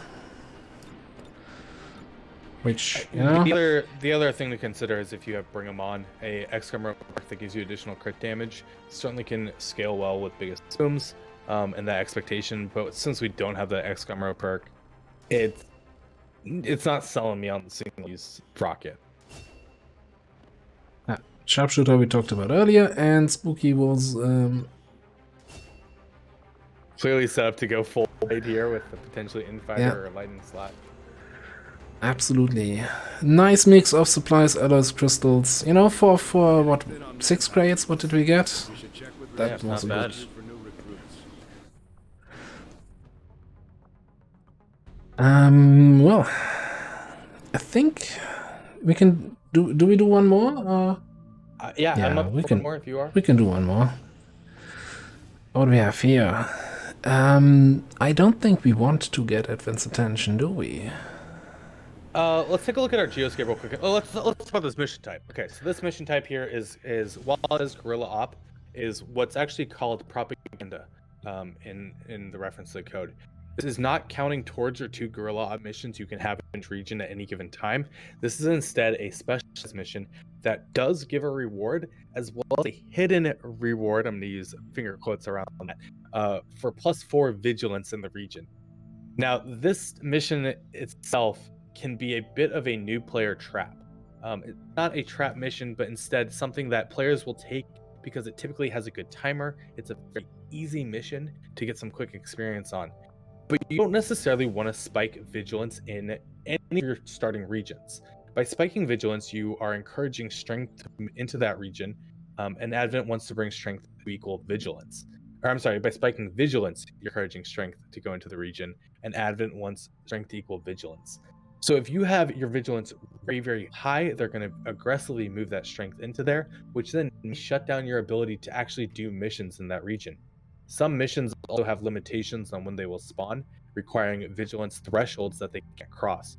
At higher vigilance in the region, you start losing access to some of your guerrilla ops, such as jailbreak, extract VIPs, and are then stuck with supply like extract and smashing grounds, which are good missions. But having the variety and options typically is better at the early start of a campaign. So as much as we would love to get the experience and the intel from a timer that great, doing the mission probably is more detrimental to the health of our campaign than not doing it. Yeah. So effectively in Eastern US, we're currently at Vigilance 6. It would push it to 10, right? We get +4 from that one. Yeah.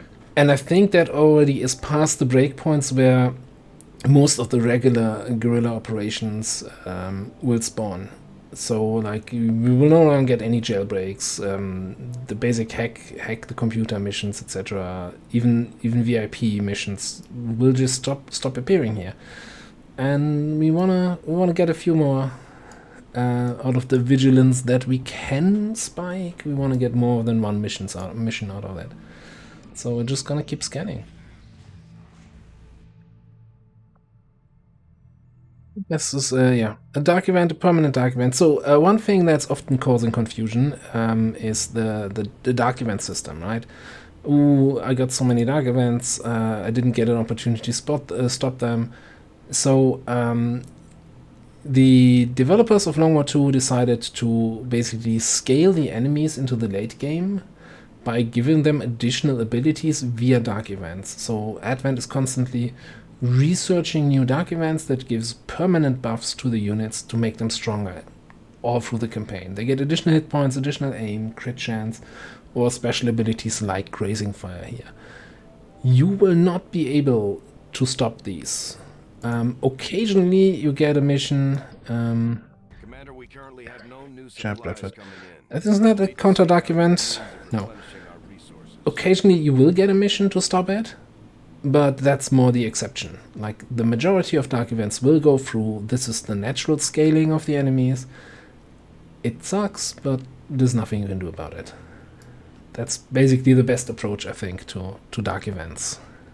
The dark events as well that are permanent, these ones that are adding HP and aim to Advent, typically also only have a 7-day timer on them. Meaning, when you do discover these missions, the timer is going to be very low, as the base time is low. You are not supposed to stop those. The other dark events that you'll see that are the temporary dark events typically have anywhere from a 12 to 21 day timer, and so are much more likely to be found and stopped.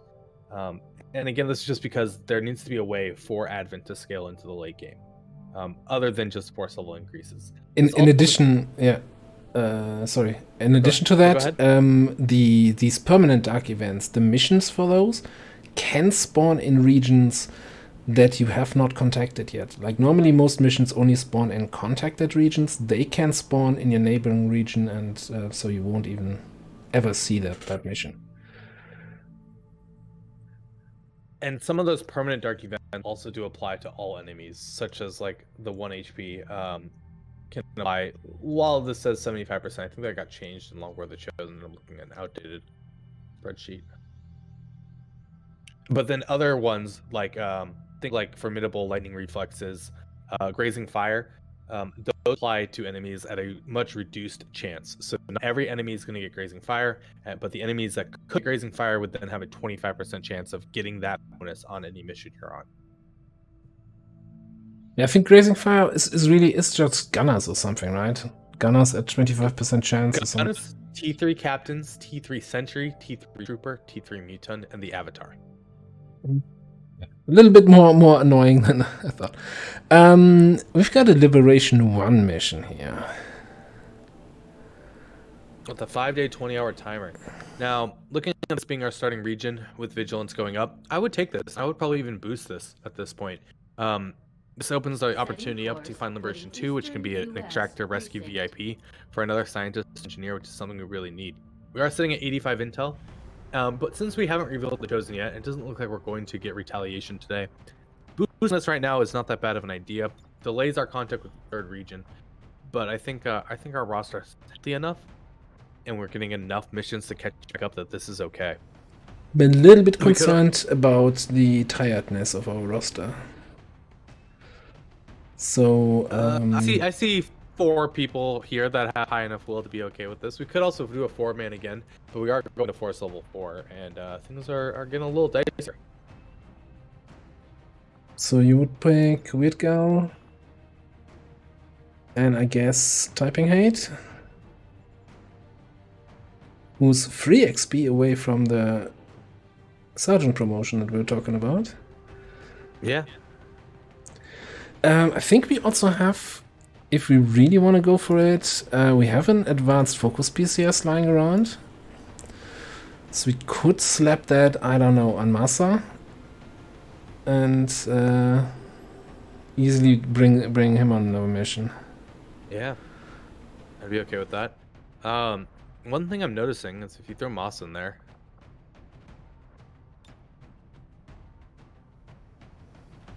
I think we have a couple suppressors, so we might be able to save some intel. Do I have an advanced suppressor here? We could go with... drop the flashbang. Drop the flashbang off Masa. Okay. I was going to say, we could, get out of the shotgun grenadier. I don't think Masa needs that flashbang. Well, we still might have to go with the SMG. Hang on, I think we've got 2 more basic suppressors here, which we can slap on those 2 weapons. Gives us 3 hours of Flight time. Throw the Will PCS on Masa, and now we have a 5-man, saving our intel and giving us access to Inspiration 1. I think that works. That works. And we're gonna get our sergeant out of this. Wonderful. We do only have 1 med kit. Do we want to? Never mind. Too late. Too late. Yep. It's okay. Sky Ranger deployed. In position for deployment.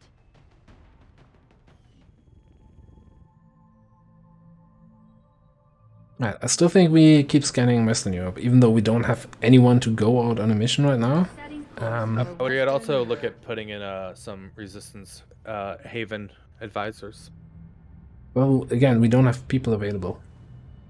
Oh, was that everyone? Well, the rest was either tired or just close to being tired. And they don't recover willpower while working as a haven advisor. Okay. We've got Bauchika Wow coming back in around 2 days. Oh, perfect. And that's it. Medkits are for commanders to suck and let people get shot. Well, I'm playing next week, guys, so we might need some medkits. Medkits are overrated. This is a jailbreak with a terrible timer, so good thing we didn't have anyone available anyway. Yeah. Sorry to all those rookies that we also don't want or need. Well, we might want them, but... Yeah, actually, more rookies, like, we have... If we are not running missions because we don't have people available, I think that's kind of the worst situation you want to be in. Yeah. An engineer, we actually need that. That's a 90 timer, though, and I think we have a mission about ready to go. We've do. got Hack the 2 workstation. missions that gonna be finishing up, and I think we can run both of these, and then see who infiltrates this one. Okay, we did hit strength 3 in Eastern U.S. Let's be... And Western... Wow. Wow. Alright, completely undetected. I guess that might have been that a UFO landed in Eastern US and brought 1 strength into both regions. I don't think we missed the supply rate on both sides. Well, that's gonna spice this mission up a little bit, I guess. That it is. Is this a 4-man? No, it's a 6-man. Oh, wonderful. Great. Give them the experience. They'll be okay. Yeah. Just gonna whoop the button here. Alright. A little concerned for next week. Retaliation's coming up. Oh yeah, we're gonna have Intel Retail, right? No, it's strength 3. Yep. While this mission's queued, I'm gonna grab some water real quick. If it's okay. Yeah. While you load in, and I'll be back in 1 second.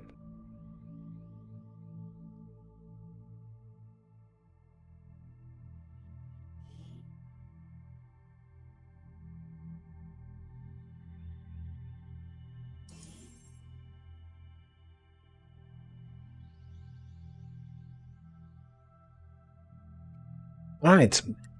Ooh, I know we've got an Advent train here, and Illogical wanted to say something about train missions. Menace 1-5, this is Avenger. The access point we're after is just ahead. Move to secure the area. Expect hostile resistance. That's probably, as far as train mission goes, the worst train objective you can possibly have. So you have this long train car without any windows, with the hack being here in the front and the door being in the back. 8 turn timer, and we gotta get all the way here into the door to hack. Do we have a specialist? At least we've got a specialist. But yeah, so this is gonna be a no time to lose mission.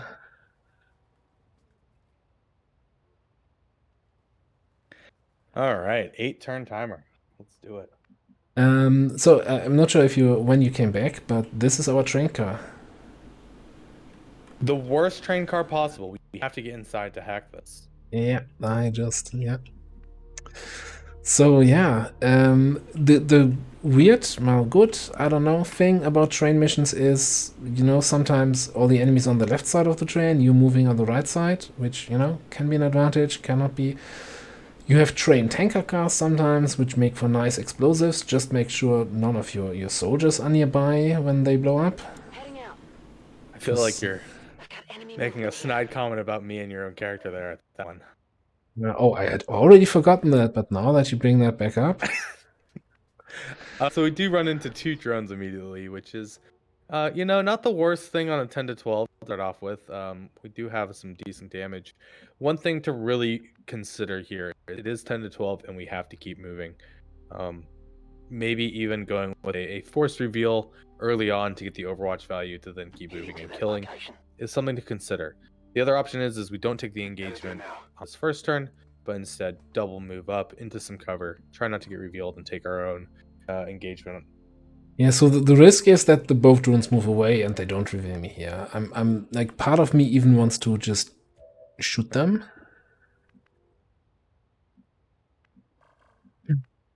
Part of me wants to move my sharpshooter all the way to the left to the road here to get high ground. Because we're not... It doesn't look like we get any high ground here on the right. Well, there's a building back here. I don't know if shooting on this first turn's going to be a great action economy with the shotguns we have, but that's a decision for you to make, certainly. Like, different strokes for different folks. The thing is, with moving up, there's not much to be gained. Okay, you know what? I'm gonna try to take a forced reveal here.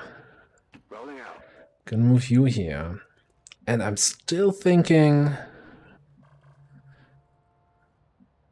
I'm really looking at this high ground here and saying, hey, that's the value position for the sniper for the whole mission.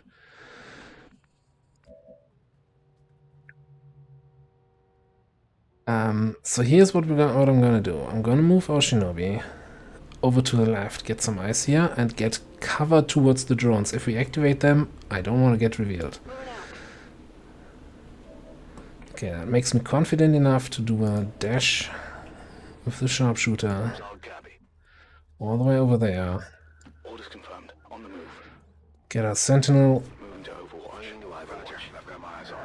Overwatch into position. You're buggering off. I hate you. Well, we are going to have to take engagement and chase down that drone. Can't really leave too many things out in the open, and we're going to be in a race against time. But maybe we can wait our turn to get our sniper in position, though this train's now kind of blocking some of our line of sight. That's affirmative.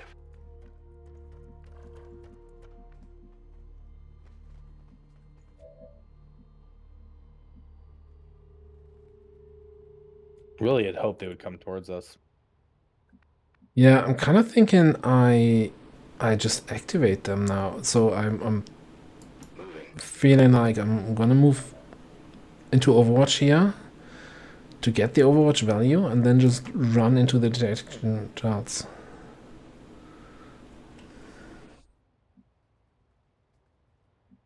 Because I kill both of them and then I can like run with my shinobi up and get some scouting. Yeah. Eyes on the prize. And if possible, also want the drone on the right. So let's go all the way over there.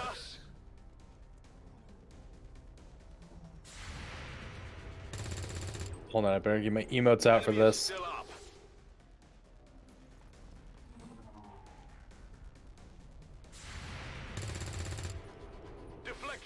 That was a good one. You actually get the SMG. Can you get the grenade out of them? I could. Yeah, you know. Safety. Bad timer. Oh, 8-turn timer, 10 to 12. That's just... Drones rarely have loot anyway, right? I'd want to get moving and killing, you know? shred. You get the shred value. You get that kill there. You like this Sure is. thing. Into strength 3. We weren't expecting that to happen in this region specifically. Like, I thought Shuri would be coming to our home region certainly, Only the best. but both going up, it really tells me UFO. Like that was the same time they went up. Running. So unfortunate for us. On it. Oh, that was a slight misclick. I wanted to go there. So I'm trying to go a little bit further on the right now with the squad, so that Advent might take positions like in this kind of spots where I get flank shots. It could be that this whole thing is not playing out at all. Could also be... We just saw a stun lance and a Viper. I think that was Lancer Viper? I think it was Lancer Trooper Viper, but could have been wrong. Now, Good copy. if don't move Tomb Raider and you shoot that Lancer and you kill that Lancer, you could have left 2 of them in the fog of war. I'm just thinking we engage here by shot on the kill the trooper. Sure. The problem is the other 2, now they're not active yet. So, no, actually the Viper doesn't have cover, but the Lancer has effectively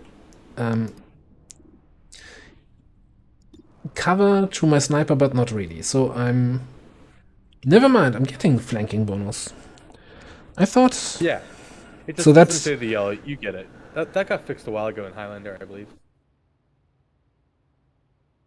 Because there was a point, I believe, where we weren't getting that. But that was old build. I think it's more that the train car's buggy. Then I'd rather think I just open up on the sniper. On the Lancer? Yeah, I on think the Lancer, yeah. if you can remove the Lancer from the equation right here, we have a 65% chance to crit. That is like an absolute insane amount of value. I love the roll board there. Or we roll minimum damage non-crit. And see that we have a troop gunner and something else in the back behind. But did you see those positions? I did. Unfortunately, we are a little bit too far away to do anything about this. Holy shit, we are too far away. Great route with guns can take that back over position and remove that Lancer. And I know that's not great when you have a Viper, but... I think I can move to that spot where Tomb Raider is. Oh yeah, get the full cover. On the move. Whatever you say. This whole mission is going kind of against the grain on how we would like it to play out, but you know, we're making it work. Yeah.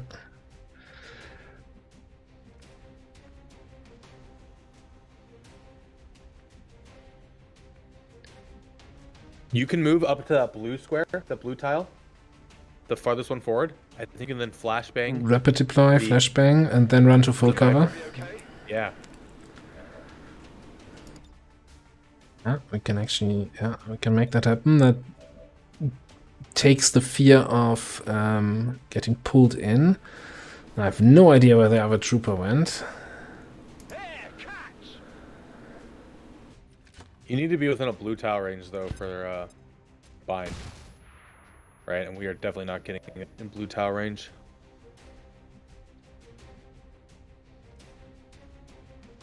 This turn at least. If you say so. And I think the rest just needs to dash up. Oh, found the trooper. Man, I really would like to get Overwatch value here, but I don't think it's happening. Now when you need to reload as well. Location confirmed. Let's get you there. You can... I'm even thinking we can probably move up on the side here. What's your mobility? 9. Yeah, let's just get in there. Can't tongue grab anyway.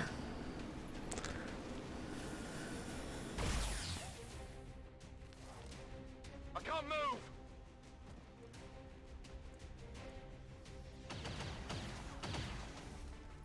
Incoming over here. Follow, dodging like a boss. So one of the nice things about these little barriers is I don't even think they have 10 health for destructive cover. I think they're pretty reliably destroyed with grenade damage. Thing is, I don't So care too much about this one, and I can't really reliably get into position where I can grenade the Viper one. Maybe from up here. you can get up top the train, I believe, and get that. Yeah. Because I think the Viper's the threat now. We need to figure out a way to do some damage there. I think the gunner is the threat now. You know, I still think you're doing a grenade on maybe 2 of those, the Trooper Viper. I think you take what value you can get.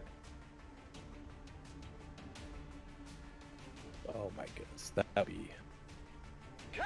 would be a greedy 3 on a non-explosive grenadier. Was certainly a thing. I think those only have like 8 freaking terrain. By the way, it didn't even destroy that. Right, nothing there. Okay, it's getting a little bit desperate now.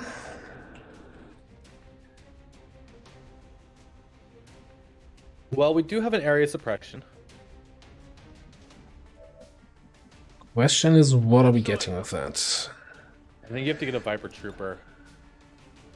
Ooh, and the gunner. Yeah, you get 1 shot on it, but it reduces all their aim until they clear it, right? Yeah. I think you might need to try to get a grenade onto one of the troopers.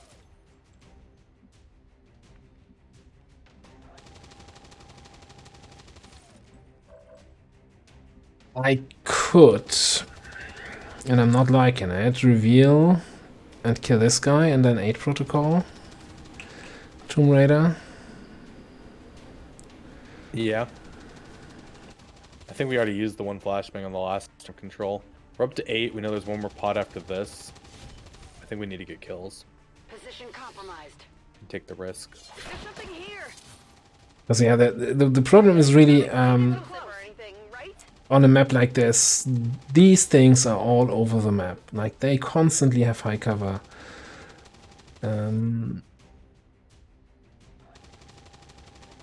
So let me actually move up a little bit here with our ranger. Let's also get an evac out there. This is Firebrand. Evac request confirmed. We have 1 more flashbang. Probably gunner and snake seems like a worthwhile target. Yeah, I didn't see that we had the flashbang on that ranger. That's good.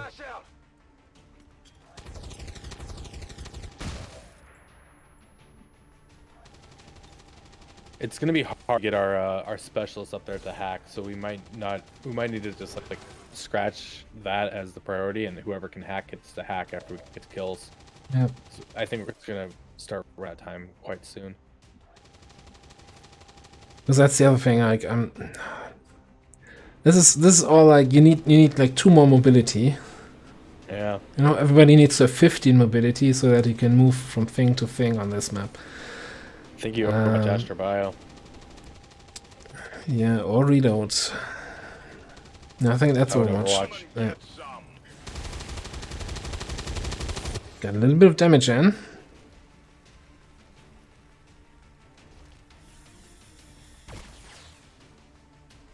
And a possibly flankable position on the snake.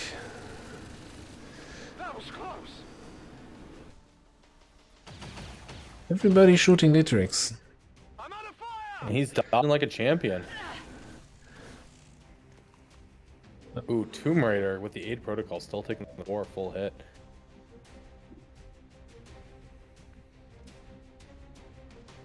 But first things first, we can move up and probably take out the snake here.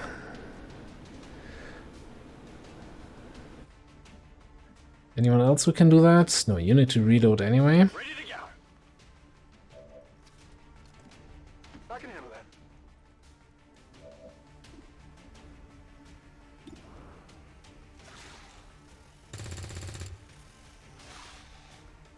Not good enough.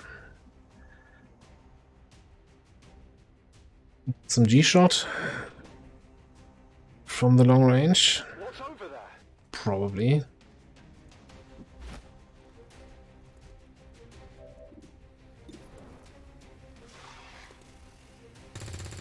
something over here. I definitely got that one.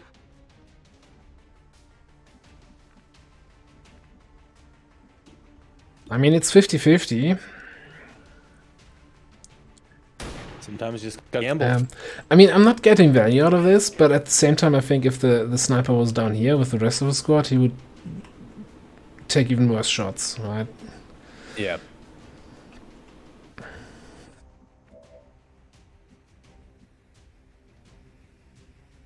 Man, if I was a betting man, I would take this loot and shoot, but nah, that seems suicidal.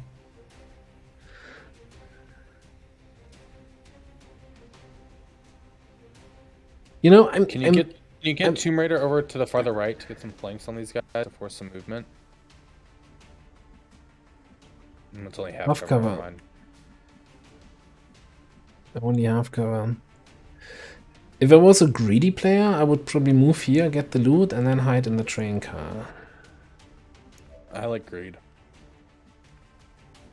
I believe in our Overwatch specialist. I guess that'll be okay. I've got it. It's Expressor.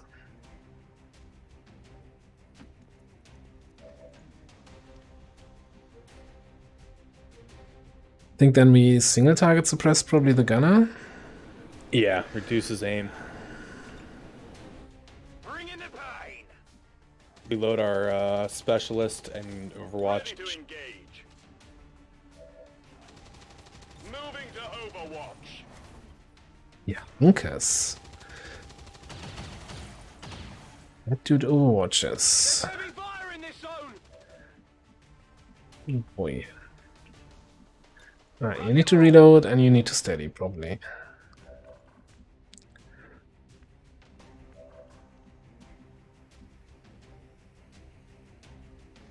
So I think that's a shot and a grenade.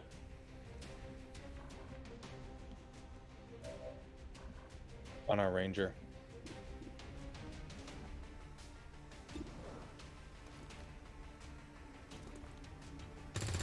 Don't you? I got nothing. Yeah. The question is, do we try to destroy the cover on the gunner, or do we try to finish off the overwatching? Well, finish off. I would. Okay. You want to go finish off? I was gonna say try to go for the cover, but okay. Yeah, I don't know. I kind of... Here's my crazy thought, right? Is maybe you do throw the grenade on the guy overwatching. We then get Dietrich's on the flank on the stripper on the left side. We see if he can roll the 4 with his SMG. If he does, we could use Tomb Raider to go kill the gunner, even though it leaves Tomb Raider out. Right? We do have a protocol back up. Yeah.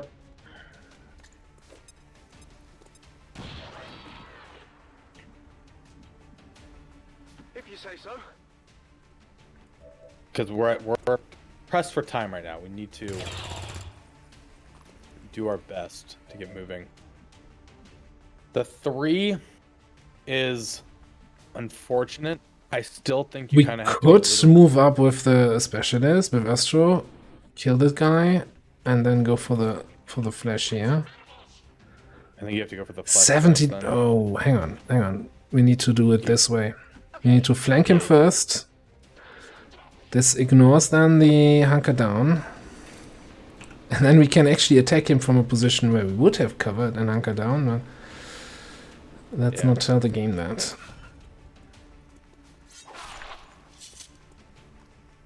I got it, right? Then I think you have to move up and throw the grenade. I think we're taking the risk here. Yeah.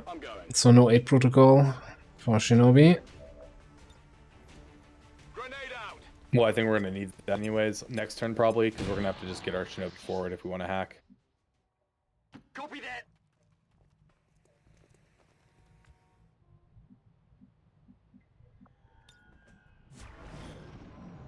One more pot on the map.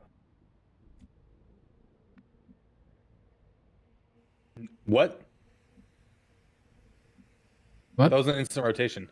No, it can't be. You 10 to 12 enemies, we only kill 8. I know, but okay. Oh my god, can we get into the objective? I think we're screwed. We can't, like, Tomb Raider is our fastest here, right? Yeah. And we can get here, and then next turn we can't even. Next turn we need to hack. Yeah, we're not doing this mission. We're not winning this one. Well, get the loot and get ready to get out. If you say so. The map legitimately Where like to? we weren't even that slow. Yeah, I mean this fight maybe took a turn longer than it should have. Yeah. What's over there? I blame it all on our sniper not killing that stun lancer in the first shot. Good class to blame. Already there. Well, not every mission is winnable, it seems. No problem, boss. For us. On Overwatch. Good to go.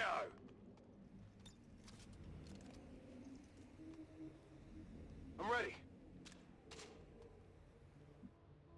On Overwatch. Redemption arc required. Covering now. Advent reinforcements We didn't even get the inbound. explosive container next to the car that would potentially have given us the way out. Yeah. Like to blow up in the top. Let's do this.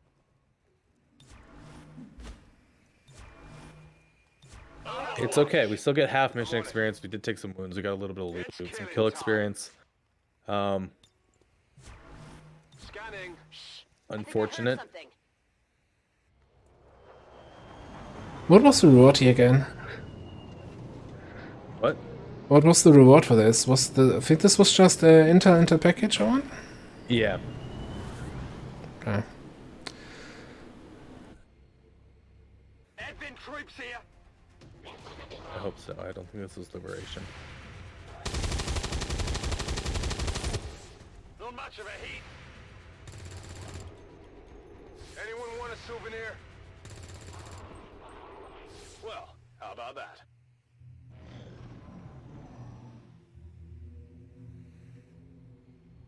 Transponder readings from the Advent network have gone dark. Enemy forces have locked out the terminal. Commander, the exposed access point has been destroyed. We've lost our opportunity to acquire the alien data. Well, unfortunate, but a good learning This is experience Firebrand. nonetheless. Time to go. Yeah. Shows that like sometimes the maps can be very, very troublesome. I'm trusting you here. I mean, it was a combination of the map, Let's get this show on the road. advanced strength increasing, so this was a 10 to 12 instead of a 7 to 9. And then also the pod placement with the 2 drones right from the start, like blocking us in, and that really cost us probably another turn that they didn't reveal us on that turn, so game You really learn, you adapt. Operatives are secure. Yeah. Firebrand is returning. game was giving us a kick in the nuts for the last mission of the night.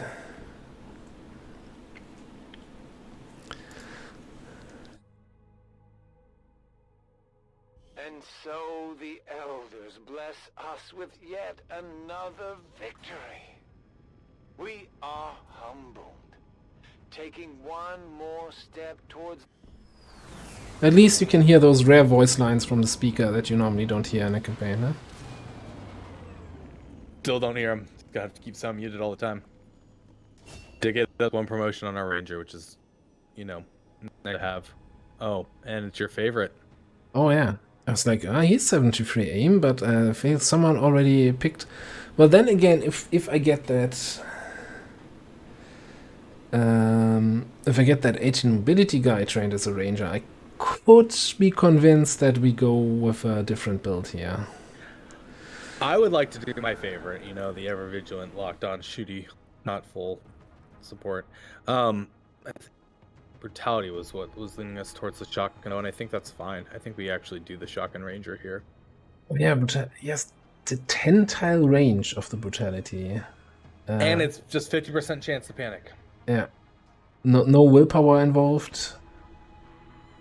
Yeah, just flat roll. Yeah. Grazing Okay, fire. okay, let's go. Let's go shotgun.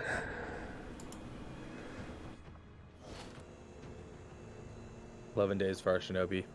Disappointing. All right. Okay, but that's gonna be it for tonight then. Yeah, we'll continue doing this campaign every week, every Thursday. Next week then probably back on Illogical's channel. So if you're not following there already, make sure to head over here and pop a follow in this channel. And also thanks for the follow, Ace. Well, yeah, logical. Thank you Thanks. guys so much for hanging out, guys. It's been an absolute pleasure. Really enjoy this format and this series. Groovy. You can Thanks for- find the thanks for full being here. playlist on YouTube as well. This one will be over there probably tomorrow. Do my best to get it up there as soon as possible, yeah. Yeah, Groovy. thanks for stopping by, thanks for hanging out, thanks for the various follows, Roger, the 46 Nation, Catalat, and everyone else, thanks for being here. Groovy. What are we gonna do? I think we finish this stream with a bit of a raid, if you are up to it. Because there's never enough Long War. So why don't we pay a visit to episode 0, who's playing Long War of the Chosen? What a coincidence.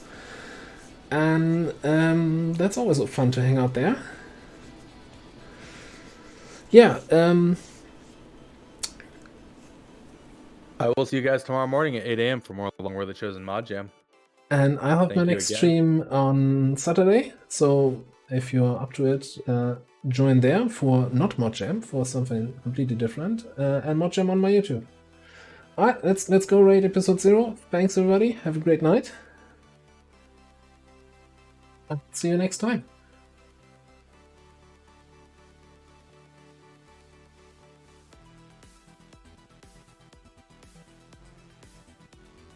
What should we absolutely have on this mission that we don't have?